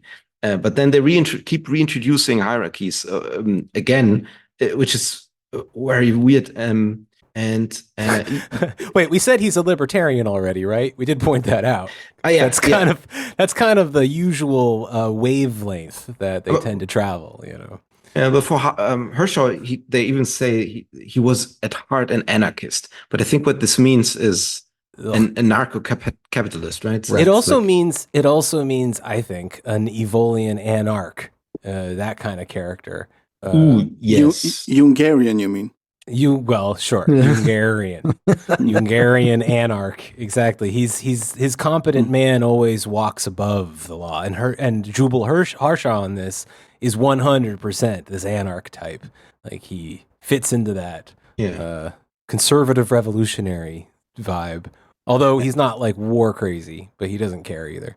And it seems to be not about enlightening everybody and making everybody free, so everybody fucks each other and everybody was making love and peace and understanding. No. This is about some people getting transhumanized and being the new elite. They can do whatever they want. Everybody else will be left evolutionary behind. So this is utopia. So The transhumanist utopia that we're coming to, yeah. yeah, and then just in the end, there was this weird, very weird lynching scene with a super racist remark. I mean, at least yeah, right. Goddamn, yeah. They because they're trying, but aren't they trying to show that the mob is racist and therefore stupid? Wasn't that part? Yes. Yeah. Yes, but why would they say lynch him, Mike? Lynch him, give him an N-word, how do you say, tie? Necktie, yeah. Yeah, an N-word necktie. This was totally out of the blue for me at that point. Also South America, nobody talks about that, I feel. South America is mentioned twice. South Africa is where the black people are suppressing the white people. And this, you could just strike this from the novel. It wouldn't make any change, but it was very important for him to put this in there twice. Interesting. So, I have no clue. If somebody said, hey, I know this fash-fic sci-fi author, you should check him out, none of this would be that surprising or interesting. Like the completely pointless mentions that come out as didactic political lectures about how some reverse racism somewhere is like showing the liberals, how dumb their ideas are. And it's not even part of the plot. It's just so you know, there's race war going on everywhere. I mean, also maybe like how some of these people at the time, some of their anxieties about desegregation in that, like in their, worldview, South America was some sort of post-racial utopia where like white people would all ultimately whatever. Lose their distinctiveness. Right? And we've heard that in fact. Yes. And so like, even though that's like, very, very far from the truth, like in some like, white conservative American brains, then. So that's one step away from Rhodesia, right? I mean, yeah, I think he might mention Rhodesia somewhere in one of these books, actually. So Stranger in a Strange Land. Yeah. I mean, it wasn't the worst of the three for me. That's definitely the next one. As far as like making me feel sick inside goes. Maybe I think according to Suvin's definition, it doesn't even qualify as sci-fi because it's like a mythical fantasy thing. Yeah, it's also not really in the future exactly. There is future, but it's everything feels and acts like the 20th century. It acts like the Cold War. It feels like the Cold War. Yeah, we got to give it though to it the big influence it had on so many things. Also on Dune with the water stuff. The water sharing, Water Brothers, water sharing, very important thing here. Yes, we're Water Brothers on our show. Very good. Tequila Brothers, but it's similar. It's very good. So you also share your bodies. It's very well. Oh yeah, and when they die, I'm going to eat them. I respect that. And then I'll grok them fully. I was wondering if if Mike at start was an autism stand-in, like if he was on the spectrum, and this is why so many readers of a certain kind resonated, because he's so. And I think this part is also sort of well written. Like Mike's pretty sympathetically written. Mike is not like, I never wanted anything shitty to happen to Mike until he became like a cult leader. But, yeah, and he started to be okay with the death penalty, right? He got over that real quick. In fact, almost all of Heinlein's characters get over the death penalty problem very quickly in his books. Yeah. He even throws it into the juveniles, apparently. I don't know which book, but there's a... he does. Yeah, there's a juvenile written for kids where some kid has to get over their qualms with the death penalty. Yeah. So but the short of it is, if you have this water brotherhood and you gain access to disruptive technology, you become superhuman and you can become fabulously rich and sleep with whomever you want. Right. And this is scary. That tech disrupt. Yes. Yeah. Maybe on to the next book. Well, so wait, sorry. Could you just repeat that once more to get that into my head? so that's like the takeaway from this book? Yes. Yeah. I mean, what's not to, what's not to want to start a religion out of here? Come on. That makes perfect sense for certain parts of like California. Culture. Yeah. Okay. Wow. Yeah. Again, let's just remind everybody that Heinlein did not like the hippies. He didn't like them. No, but they Didn't like him. liked him. They loved him. So yeah, them and the people pretending to be hippies to start race wars. They also got a lot out of this. I can't remember if there was like, as I mentioned last time, the Dead. I think there was also a Jefferson Airplane connection. They were super into Heinlein too. Anyway, Well, maybe Jefferson stands for Thomas Jefferson, the true inspiration. Jefferson Starship too. I mean, that's there you go. Yeah, it's definitely Thomas Jefferson Starship, possibly the first moon colony starship. Although I can't really back that up. That's based on this is just something from. I'm going with it. It's fucking lore now. There have been so many songs covered of an original song called "Moon is a Harsh Mistress" that was inspired by this very book. Although I don't see how. I think just the name was fun. Yes, it's a cool name. It is a good title. It is. Yeah. The moon's a bitch, dude. That's what, Jimmy Webb, I think, was the composer, and he said it was just the string of words. Although he was a Heinlein fan, but he said the string of words just never left his mind, so he had to do something with it. Yeah. So and I think Heinlein indeed has some very awesome book titles, so he has a talent for that. He does. The moon's a harsh mistress. The moon can be so cold. Jimmy Webb, by the way, I think he also did the Last Unicorn soundtrack. Oh. He didn't play it, but I think he wrote it. Interesting. Well, The Moon is a Harsh Mistress is a harsh book to read. If you have, I don't know, a heart and a brain in your body, it hurts. It's a very cruel society, once again, being presented to you as some kind of utopia, some kind of functioning utopia. I mentioned that the lunar colony begins as a penal colony, and freeborn people there, if you're born there, you're not a prisoner, you just live there. They would go off to, start little societies, most of them based on vast extended marriage systems, which struck me as funny, since this is a libertarian property above all type book, that it's never actually explained, is it, how inheritance works on this planet. When there's essentially a line marriage where Manny has multiple co-husbands, multiple co-wives, and under them they all have a bunch of co-children, but they're this is like a pay-to-live planetoid where property is everything. So what the fuck do they do with it? Like when in Mike the Martian's case, they just killed off his whole family, and that was that, right? But like here, there's no solution for this very basic issue. I feel like maybe this is where I don't know. He's one of his personal contradictions. He's never quite resolved. Heinlein's horniness ran up against his libertarian. His love of property. Yes, exactly. Yes. So he solves it here with essentially a revolt that overthrows the authority.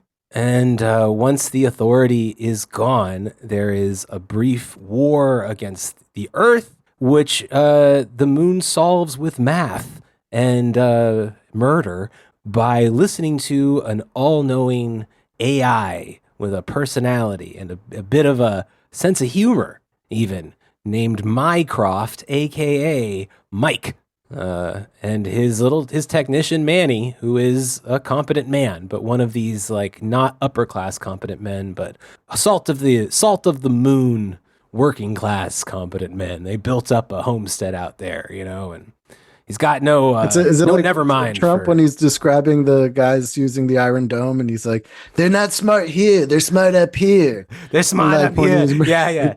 Yes, exactly. When he's pointing at his muscles. They're not strong here. They're strong up here. Yeah, they're strong up here. Yes. Boop, boop, beep. That's basically, he's a boop, boop, beeper. In fact, he's a dinkum. That's what they call, I think, help me out with that one, Setti. That's an Australian word that means like honest work, apparently, but it's used on the moon. Dinkum. It's a good dinkum. He's a tinkum dinkum. That kind of thing. Little M.A.R. Barkery there. But it's all about a hard day's work. So, tell me, Setti, what you want to say about this, because I've got a few things, man. There's tons of things to say. So, I think one is very important. This is supposed to be, and it's very clearly made to be reenactment of the American Revolution. Yes, Okay. yes. Of course, it has nothing to do actually with how the American Revolution went, but in his mind, it's even on the same date, right? And they use the Declaration of Independence. It's 2076 that they finally make it.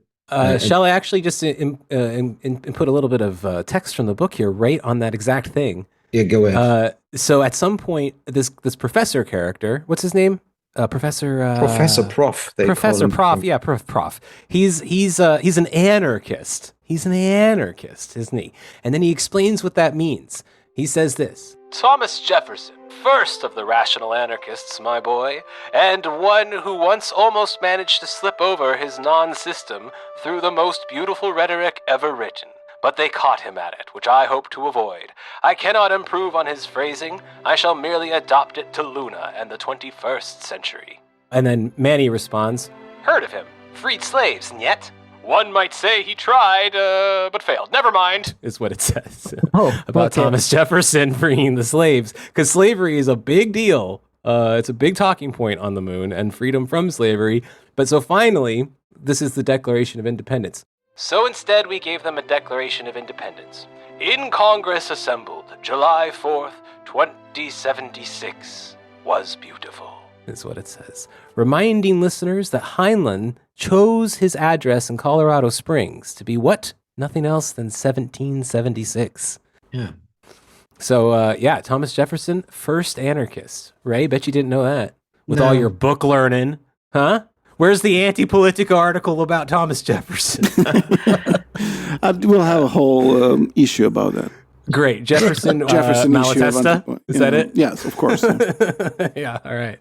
Yeah. Go on, Setti.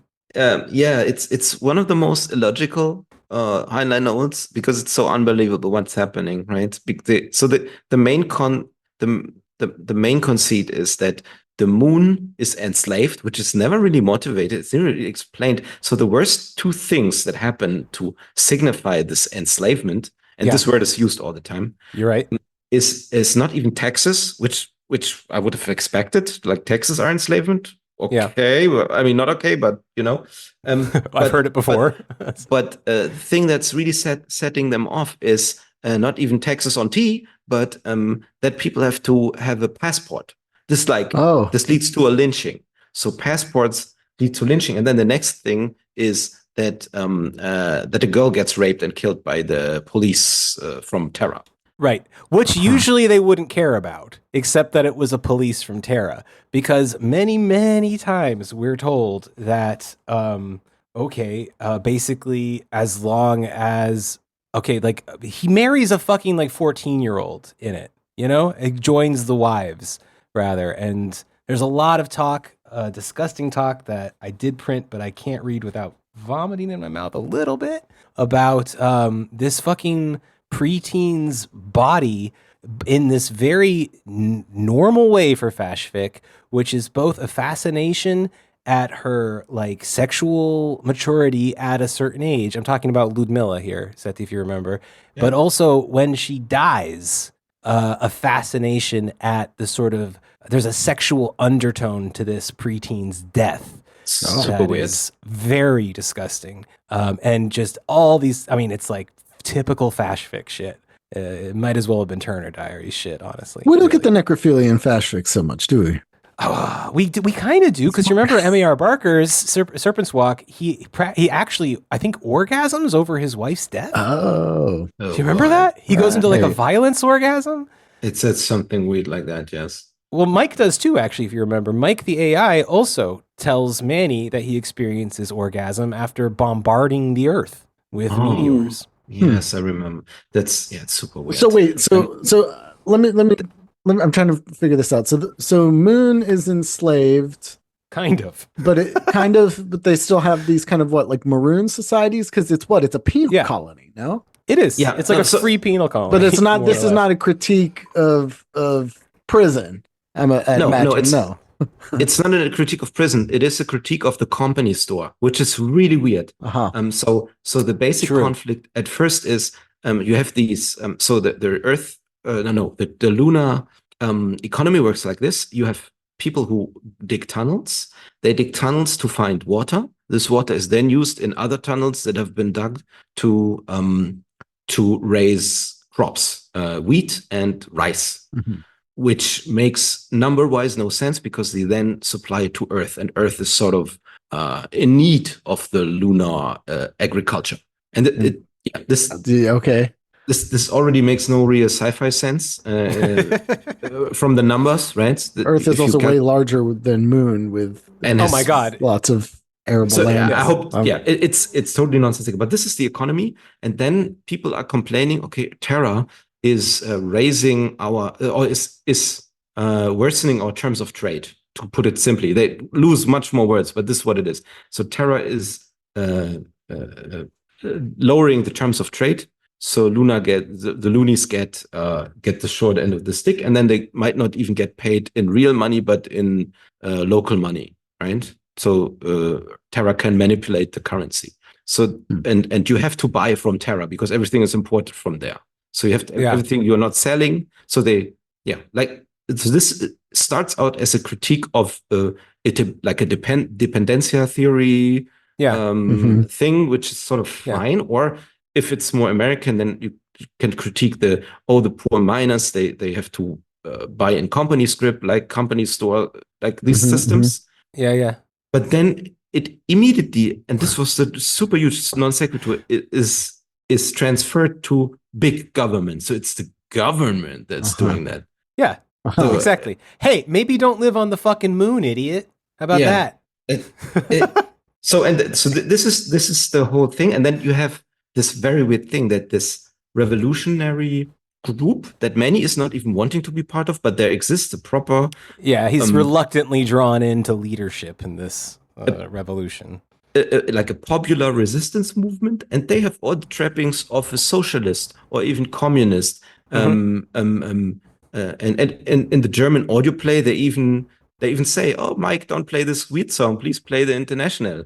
Yeah, no, it's true in the in the book as well. There's a lot of references to communism being kind of normal part of moon culture, kind of in the background.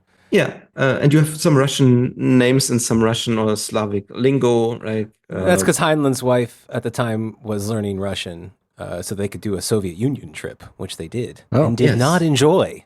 Yeah, and in fact, he was. People were very rude to him when he tried to explain what was wrong with the Soviet Union. Yeah. So this is the basic thing, and then they have this catapult, which they use to deliver the grain to Earth, which is fine. So the catapult is the most sciencey part of it. That sort of makes sense. It's fun. I like it. Mm-hmm. Yeah. But the whole economics don't make sense, and the revolution is not really motivated. And then what most of the rest of the novel is about is making clear that that the regular people are idiots. So the regular revolutionary, they are stupid and dumb. And they must be led by this smart professor guy. I got a quote for you right there. But Prof didn't get excited. He went on smiling. "Manuel, do you really think that a mob of retarded children can pass any law?" He says. Those are his people he's talking about in the middle of a revolution that he started. Yeah. So I think what sort of adventure novel style interestingly written is how he motivates this. So he motivates a cell system, which is fairly nicely explained. And if you have been a teenager only in America and don't know about this, then I think this sort of could be mildly mind-blowing, such a cell system of a revolution. But then he makes sure to point out, okay, we have to do this because there's so many traitors and people will be bribed by the big government. So we cannot trust him. So I think this word solidarity, does it really come up? I don't know. Maybe I don't remember reading it even once, but maybe it's in there. Yeah. So but the idea is I remember reading Tonstoffel a lot, which is there ain't no such thing as a free lunch, which is the motto of the revolution. Oh, famous revolutionary slogan. Yeah. Yes. Yeah. And when they say free, inspired so many revolutionaries.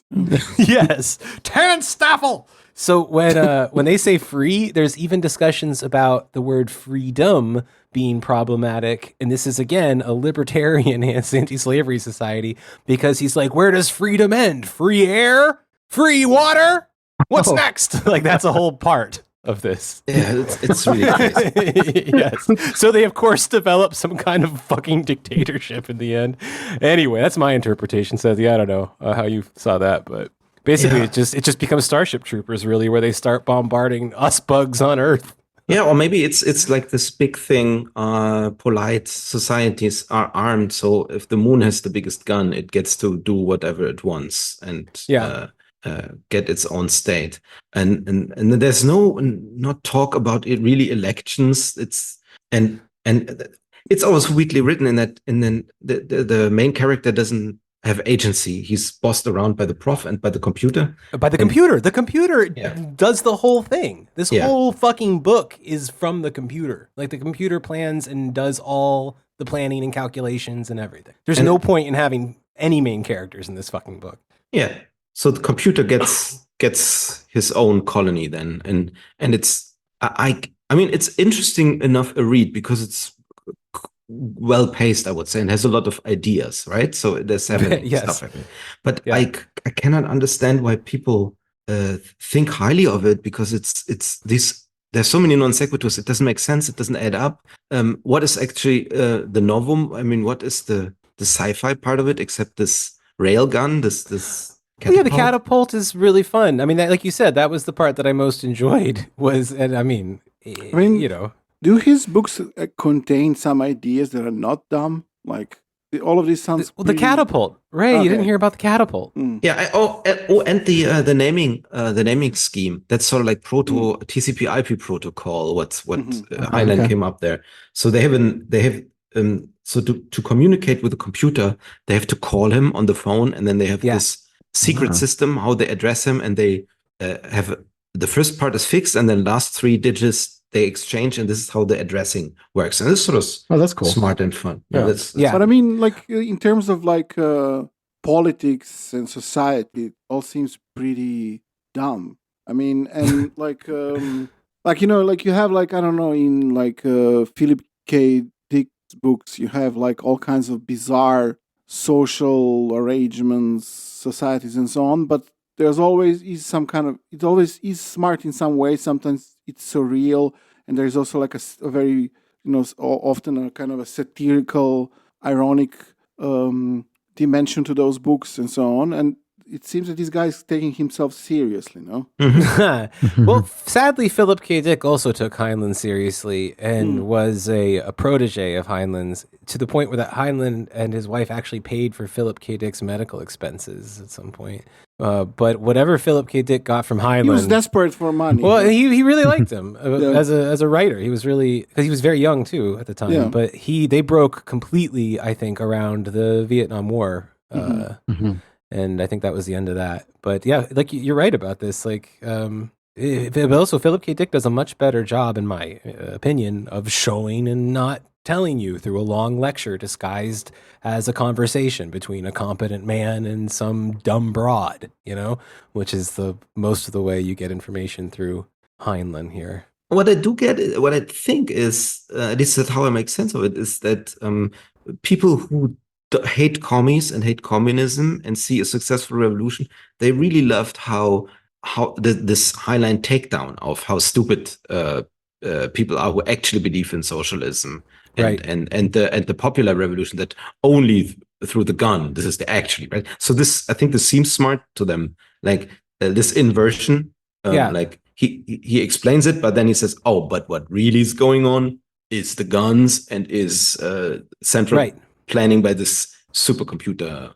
Mike. Even though like half of their fucking working technology, if I recall, comes from communist Chinese manufacturing colonies on the moon, right? Like I think he has comments even in this about how like the Asians are predisposed to this kind of like collectivity somehow, just like he does in Starship Troopers when he calls them bugs. I mean, there's a lot of politicking going on, and there's another Robert Heinlein stand-in. That's even more blatant. That he's even literally a sci-fi writer and a millionaire and a noble, and every woman loves him. So he even gets adopted by the whole family of Handy Manny. Yeah. it's a late character, right? He's after the revolution. Stuart something. Yeah, and he gets to be the in the end the foreign minister. Before that, he's the ambassador to Earth, and this politicking on Earth, did this strike you as smart or innovative or intriguing? How the Earth governments, how they behave, how they in the standoff, right, when Luna starts bombarding Earth and they want independence. I thought it was really, really stupid. Like again, this non sequitur. So they go to the UN and they get sort of semi-tortured, like in The Expanse, right? Like in The Expanse, gravity torture, gravity torture, and then at the United Nations they then say, okay, we have hurt you, but no way, we're gonna slap you around, right? So this, and then they have this discussion. Oh no, we cannot allow them any independence or any concessions because. And of course, what we now have to do is annihilate them. Like, what? Why? No. Yeah. Why would you even have to? I mean, and the government program that the Earth government even is offering to the revolutionaries, or I mean, like the hijackers, I guess, sort of hijacking the moon. What they offer is better schools because they don't have schools. Like in Lieberland, they don't have schools. Yes. They don't buildings there. They don't have any health insurance. They don't have, and they offer all this, and offer more police so that no more rapes are going on. Right. Well, hold on. You mean on the moon? Yes. On the moon, they offer more women so that less rapes are going on. Do you remember that bit? That was a whole demand that they had. That's often referred to here. Essentially, on the moon, much like on Earth in the 50s in the previous book we mentioned, if a woman is sexually assaulted on the moon, it's because she doesn't know how to fucking handle herself. That's repeatedly pointed out. And this is also, I think, the implication as well, which is deeply dark and disturbing, is that this propels the institution of child marriage that seems to be common among our heroes on the moon, because I think it's supposed to be a safe place for them to be.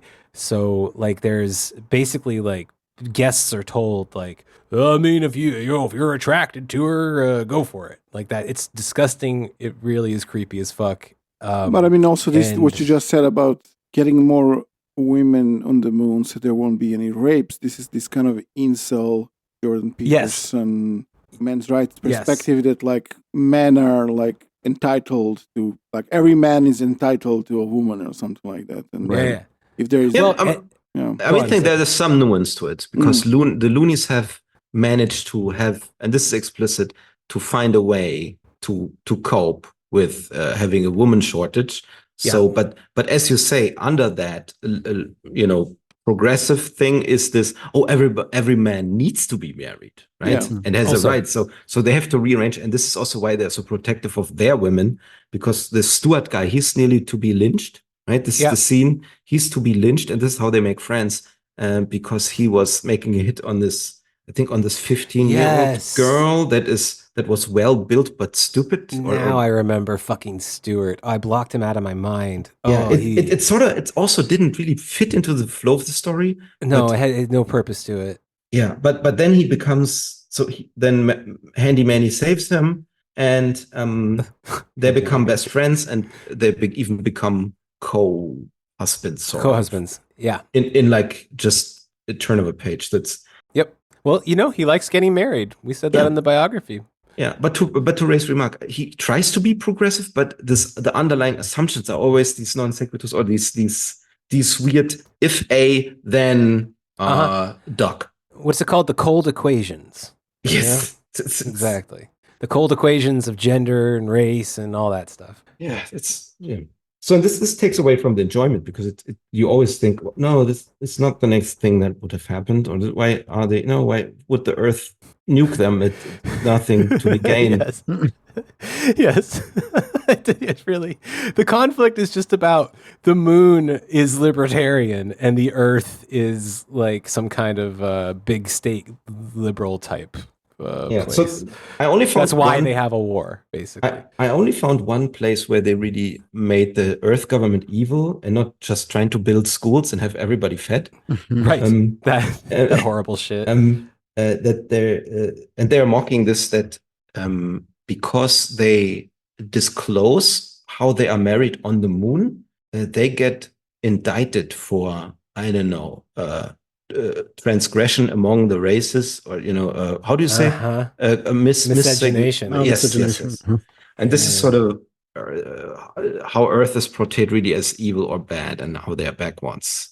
But that also is very much like when Mike the Martian got crucified, that was also against a racist country. Like this is very common. And even when he's writing super racist stuff in letters to his friends about segregation, he will make the same arguments. To him, he doesn't see contradictions between saying, I'm not a racist. It's just that the different races are behind on an evolutionary scale, Like at some point in the future, in his great utopians, they all kind of equal out. Or some of them, like the Asians, to discover that they're genetically predisposed to communism and keep it going. Where the Russians join the Anglo Alliance, like good smarties. Okay, they're talking about how there should be no taxation at some point. And they're saying, well, how do we pay for stuff? Well, you pay it in other ways. Like maybe there's charities, maybe this and that. Maybe you just steal it. The point is there's no such thing as a free lunch. And if you want to use a service, you have to pay for it. So I'm thinking to myself, well, then pay your fucking taxes. Like that's what you're saying. Yeah, but they are like, slavery. Taxation is Tanstoffel, Yeah, but taxes are like radioactive. You can never pay taxes. That would be Exactly. Well, here's the quote about taxes then. Just because I wanted to get this in here, because I didn't want to give listeners the sense that they were fine with taxes, even if it wasn't part of the initial reason for their revolution. But the professor does say this. You have put your finger on the dilemma of all government, and the reason I am an anarchist. The power to tax, once conceded, has no limits. It contains until it destroys. I was not joking when I told them to dig into their own pouches. It may not be possible to do away with government. Sometimes I think that government is an escapable disease of human beings. But it may be possible to keep it small and starved and inoffensive. And can you think of a better way than by requiring the governors themselves to pay the costs of their antisocial hobby? So he basically, in lieu of taxation, he suggests that the governors pay for things out of their pockets. Their pockets get filled by citizens using the services of the governors, you see, not taxation. It's not like that. So citizens pay the government for service. It's completely the opposite of being taxed. Yeah. It's freedom. Because taxes are obviously radioactive. You can never have taxes. Yeah. So wait, it's like, okay, I have a fire, I call and pay the fire department before they come, or what? Yeah, well, like who did Rome. You pay for the fire first? I mean, that's the first question. I mean, like in Rome, right? With how Crassus, Crassus got rich. It's like he had a fire brigade, and then they would come and then say, "Okay, are you paying, or should we let it burn a little?" Yeah. Or in Scorsese's The Gangs of New York. Yeah, I think a perfect libertarian utopia. It was wonderful. As we know. So I definitely need to mention the two Riding the Tiger quotes that I found. So we think this might be not a coincidence. One's a coincidence. Two, could still technically be a coincidence. But three, now you got me. You got a tiger by the ears, and you got to ride it now. That's what we say on the moon. Yeah, so there might be some Evola in his thinking or reading. I don't know. That would not surprise me at all. Yeah, and another thing I wanted to... I mean, did he know Italian? There is like an Italian in one of his books. I forget which one. But no, I don't think he knew Italian. Evola was not translated back then, right? That's a good point. That's a very good point. So maybe it is a coincidence. Wait, no, this is 67 though, Moon. When did Evola get translated? No, I think very recently, maybe in the 90s. Oh wow, that late. Interesting. Then maybe Heinlein's just our Evola. He's a completely separate Evola that was raised by the organism in Yaki's, future history. Or Heinlein's? What are we talking about? Well, Heinlein is about evolution in one direction, right? So sorry. He's Grocky. Huh? You get it? Not Yaki? Grocky. Francis Parker Grocky? That's what I want to call him. Yeah. Robert Anson Grocky. This is Robert Anson Grocky. Yeah. Go on. Let's take this home. Yeah. So before we take this home, maybe we should mention the fraudulent nature of how the moon is behaving on Earth. So Earth is doing non sequitur stuff, but on the moon they have this Robert Anson Heinlein character who does stock market manipulation because of the Independence Declaration. They know when the war is starting and so on. So they do insider trading, and it's totally fine by them. And also they keep lying to their potential allies, like the Chinese and the Indians. They say, yeah, we can deliver all grain you need. And they know that they can't. You just have to build this Hyperloop. I mean, this Himalayan accelerator. And then and back our independence, and then we can do it. Yeah. And they even talk amongst themselves. Yeah, of course I lied, because that's what you need to do to get ahead in life and to get your own state. And these are like free market purists who believe that the market will like settle all questions, and they're literally manipulating stocks by lying. There's also maybe another point just about how they treat Earth, how Heinlein is thinking about Earth. When they do these attacks eventually, when initial negotiations break down, it's interesting, the mobs, the stupid children that are us here on Earth, we all run to the sites of impact and get vaporized. Like, lots of people go get vaporized because they don't think the moon can pull it off or whatever. And this is how he talks about this. This happens in Africa and Europe as well. And he writes this: "But life has never been sacred in Africa, and those who went sightseeing on targets got little bleeding heart treatment." Point of this being, he's talking about how all these namby-pamby countries have responded to their own citizens being vaporized. The African states didn't care in this lore because life's not sacred there. Oh yeah, I remember. That was also such a why, Robert? Because he's a fucking asshole, fashy, racist prick, fucking militarist, nuclear holocaust waiting for fucking Francis Parker Grok dick. Loved the Vietnam War. And not Philip either. Loved the war, loved the bomb, hated the hippies, and yet they bought all his books and made a religion out of them. Yes, I mean, I really do see now that we've talked about him for 2 episodes why we're talking about him, and I do see that influence because it does. You see through like the Starship Troopers that like the most obnoxious. It's Super American Legion, isn't it? This whole but no, like super like modern American fetishization of technology in the military, like that YouTube video that you sent us, Setti, to watch before. It's a guy being like, and this is why American procurement is the smartest type of procurement because our technological military industrial complex understands like the need to develop this high tech shit which okay, fine, you give all these guys something, then they get blown away, and then what are you going to do after that? Okay, they don't ask those questions, or the general just like the general being like, well, we'll have this, and then on the diagram you see 2 armies with tanks fighting each other, and that's how they envision warfare as opposed to what they've been engaging in for decades and decades and decades. Okay, whatever. So you see that in Starship Troopers. Then Stranger in a Strange Land is like where you start getting, like I said, the fucking Republican deadheads. Fucking Tucker, for example, is a big deadhead. Oh man, I bet he likes Stranger. And Coulter is a big deadhead. You get the kind of like, okay, the guys who are like, we're not like the crazies, like the evangelicals. That's Christian Taliban shit. We want like bikinis and porn and like guns and fucking smoke weed or whatever. Pretty much just described Stranger in a Strange Land minus the weed. Yeah. So basically, it's like the sexual politics of like the saddest swing club, and then you get into the moon is a strange miss or whatever, cruel mistress, harsh mistress, whatever the fuck it is, which is just Silicon Valley nightmare techno-libertarian hell. Yeah, like neo-feudalism. At one point, they want to make the fucking anarchist king, and they're like, well, you're fucked. We're going to do it anyway. Yeah, that's Yeah, great. So their libertarian revolution ended up in a feudalist fucking hell state monarchy where rape doesn't exist because there's no laws about it. Good job, Robert Heinlein.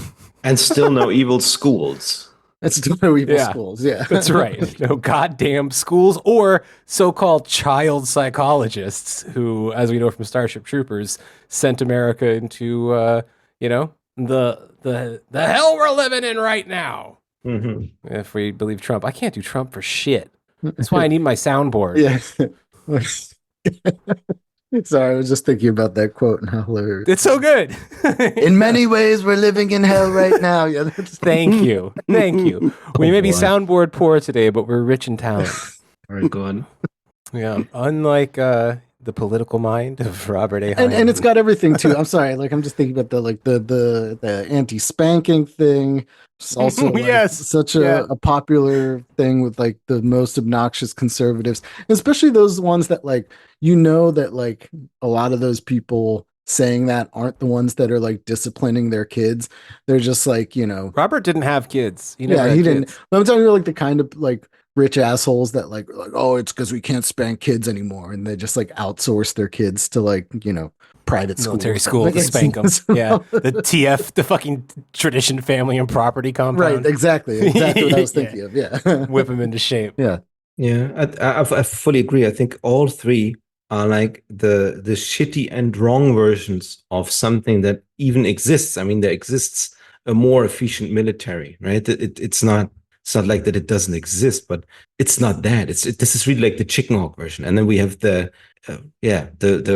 redheads version of hippiedom, and then we have the stupid as the most stupid revolution you can imagine. It's the most nonsensical AI run revolution. Yeah, I mean, you got to give him that. The AI character is actually the most interesting one. I think even the Daisy song from 2001 is a reference to Mike. I think this is it. But I mean, sci-fi is rich even decades earlier with the antithesis to a benevolent AI computer. And why on Earth is on Earth not a similar computer? Yes. Just as good. Yes. But it makes no sense. So it's really childish. Well, they didn't have it's all the bureaucratic red tape, Setti. They didn't have the Imagineers free to develop AI like Sam Altman and them. Exactly. That's why I was thinking the way it's so relevant, this novel, because don't you think others could build this too, and what we're gonna do then? So wait, is the idea then that like, okay, since it's a penal colony, like the big government, like bad man Earth, like exiled all of like the creative innovators or something, and that's how they developed some of them it's just actually not thought out enough. Some of them. Okay. Some of them were actually like political prisoners. Like the main character's mother, for instance, was like some anarchist revolutionary, etc., or commie or something back on the old world. That Mike is self-aware is basically a fluke, and Manny is his best friend. And this, I think, the most human thing about this, that the Mike computer, for whatever reason, likes Manny so much. It's his only friend and everything. Because as a kind of a Heinlein avatar, he's much like a computer, soulless, heartless. Yeah, he's not nice. He's also not all nice about to the Mike. Numbers. He's true. not nice to Mike. He's an asshole to everyone. And the ladies love him. The ladies fucking love him. To be fair, a lot of people are assholes to AI because it's like shut the fuck up, Siri. Well, a lot of those people are nice to other humans, though. Yeah. Yeah. But AI is there for us to abuse. That's 100% true. It's there to absorb all of our rage, not to lead us into a libertarian revolution. I mean, if Heinlein like truly influenced people like Elon Musk and that whole class of people, I mean, it does explain why they sound so confused and their ideas are very kind of nonsensical. Yeah. And but the vibe is definitely there. It's like a lot of self-confidence, but then it's not even that it's just stupid. It's like I said, Setti said, it's like really like just badly informed. It's like on a basic level, factually incorrect. Like even the things that it thinks it's inspired by, it doesn't know those things. I mean, it's just a kind of some parallel reality, like how people, Yeah, it's Baudrillard, I guess. We live in Baudrillard's cyber reality, and Heinlein made it, and they then said, oh, let's really make it. Yeah.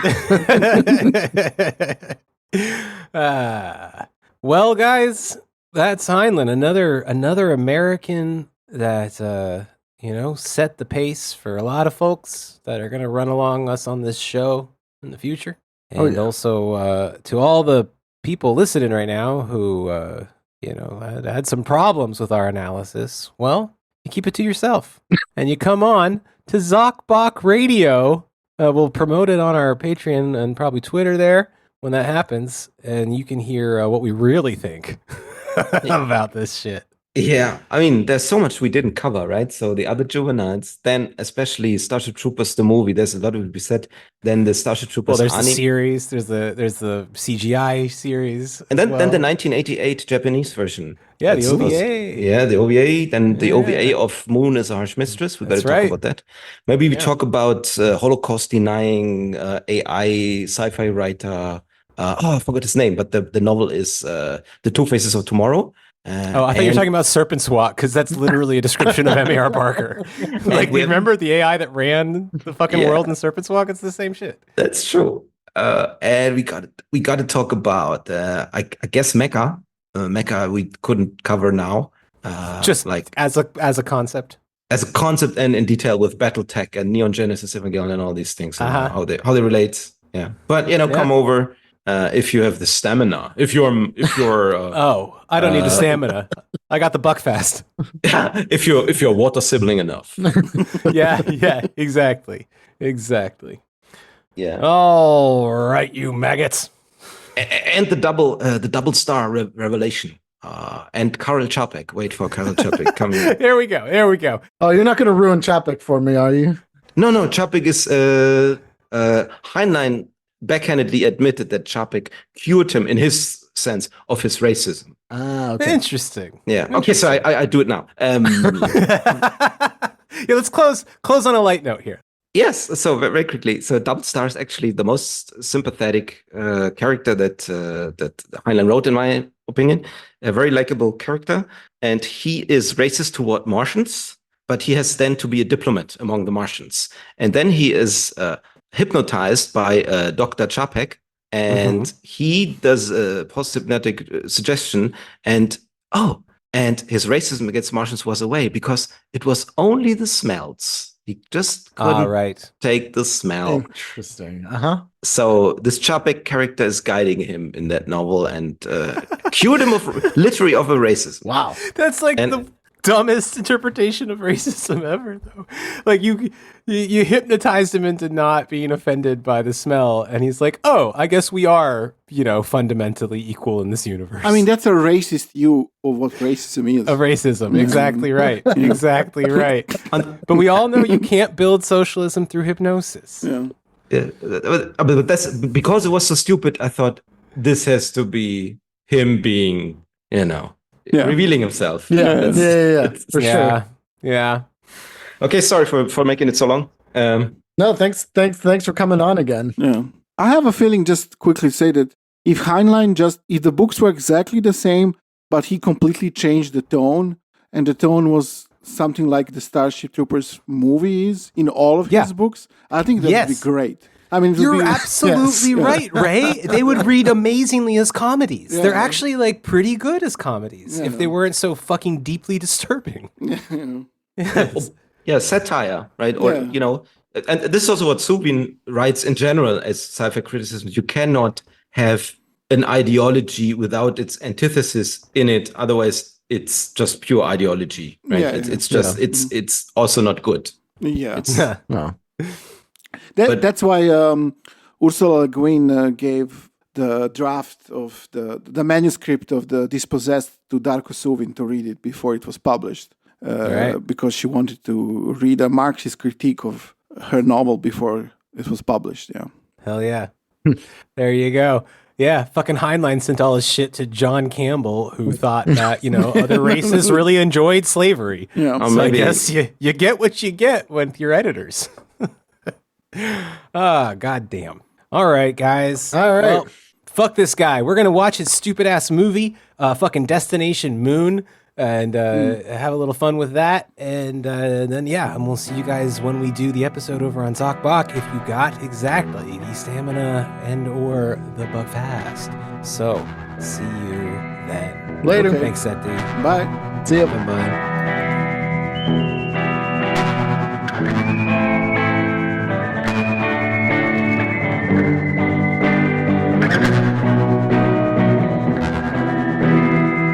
Hey there, all you free people enjoying your free episodes from The Empire Never Ended. Maybe scoot on over to patreon.com/tenepod and become a patron. We publish 3 additional premium episodes there alongside the 2 freebies each month. We're on Twitter too, also at Tenepod, but our Patreon is really where it's at. See you there, maybe? We didn't originate on this planet.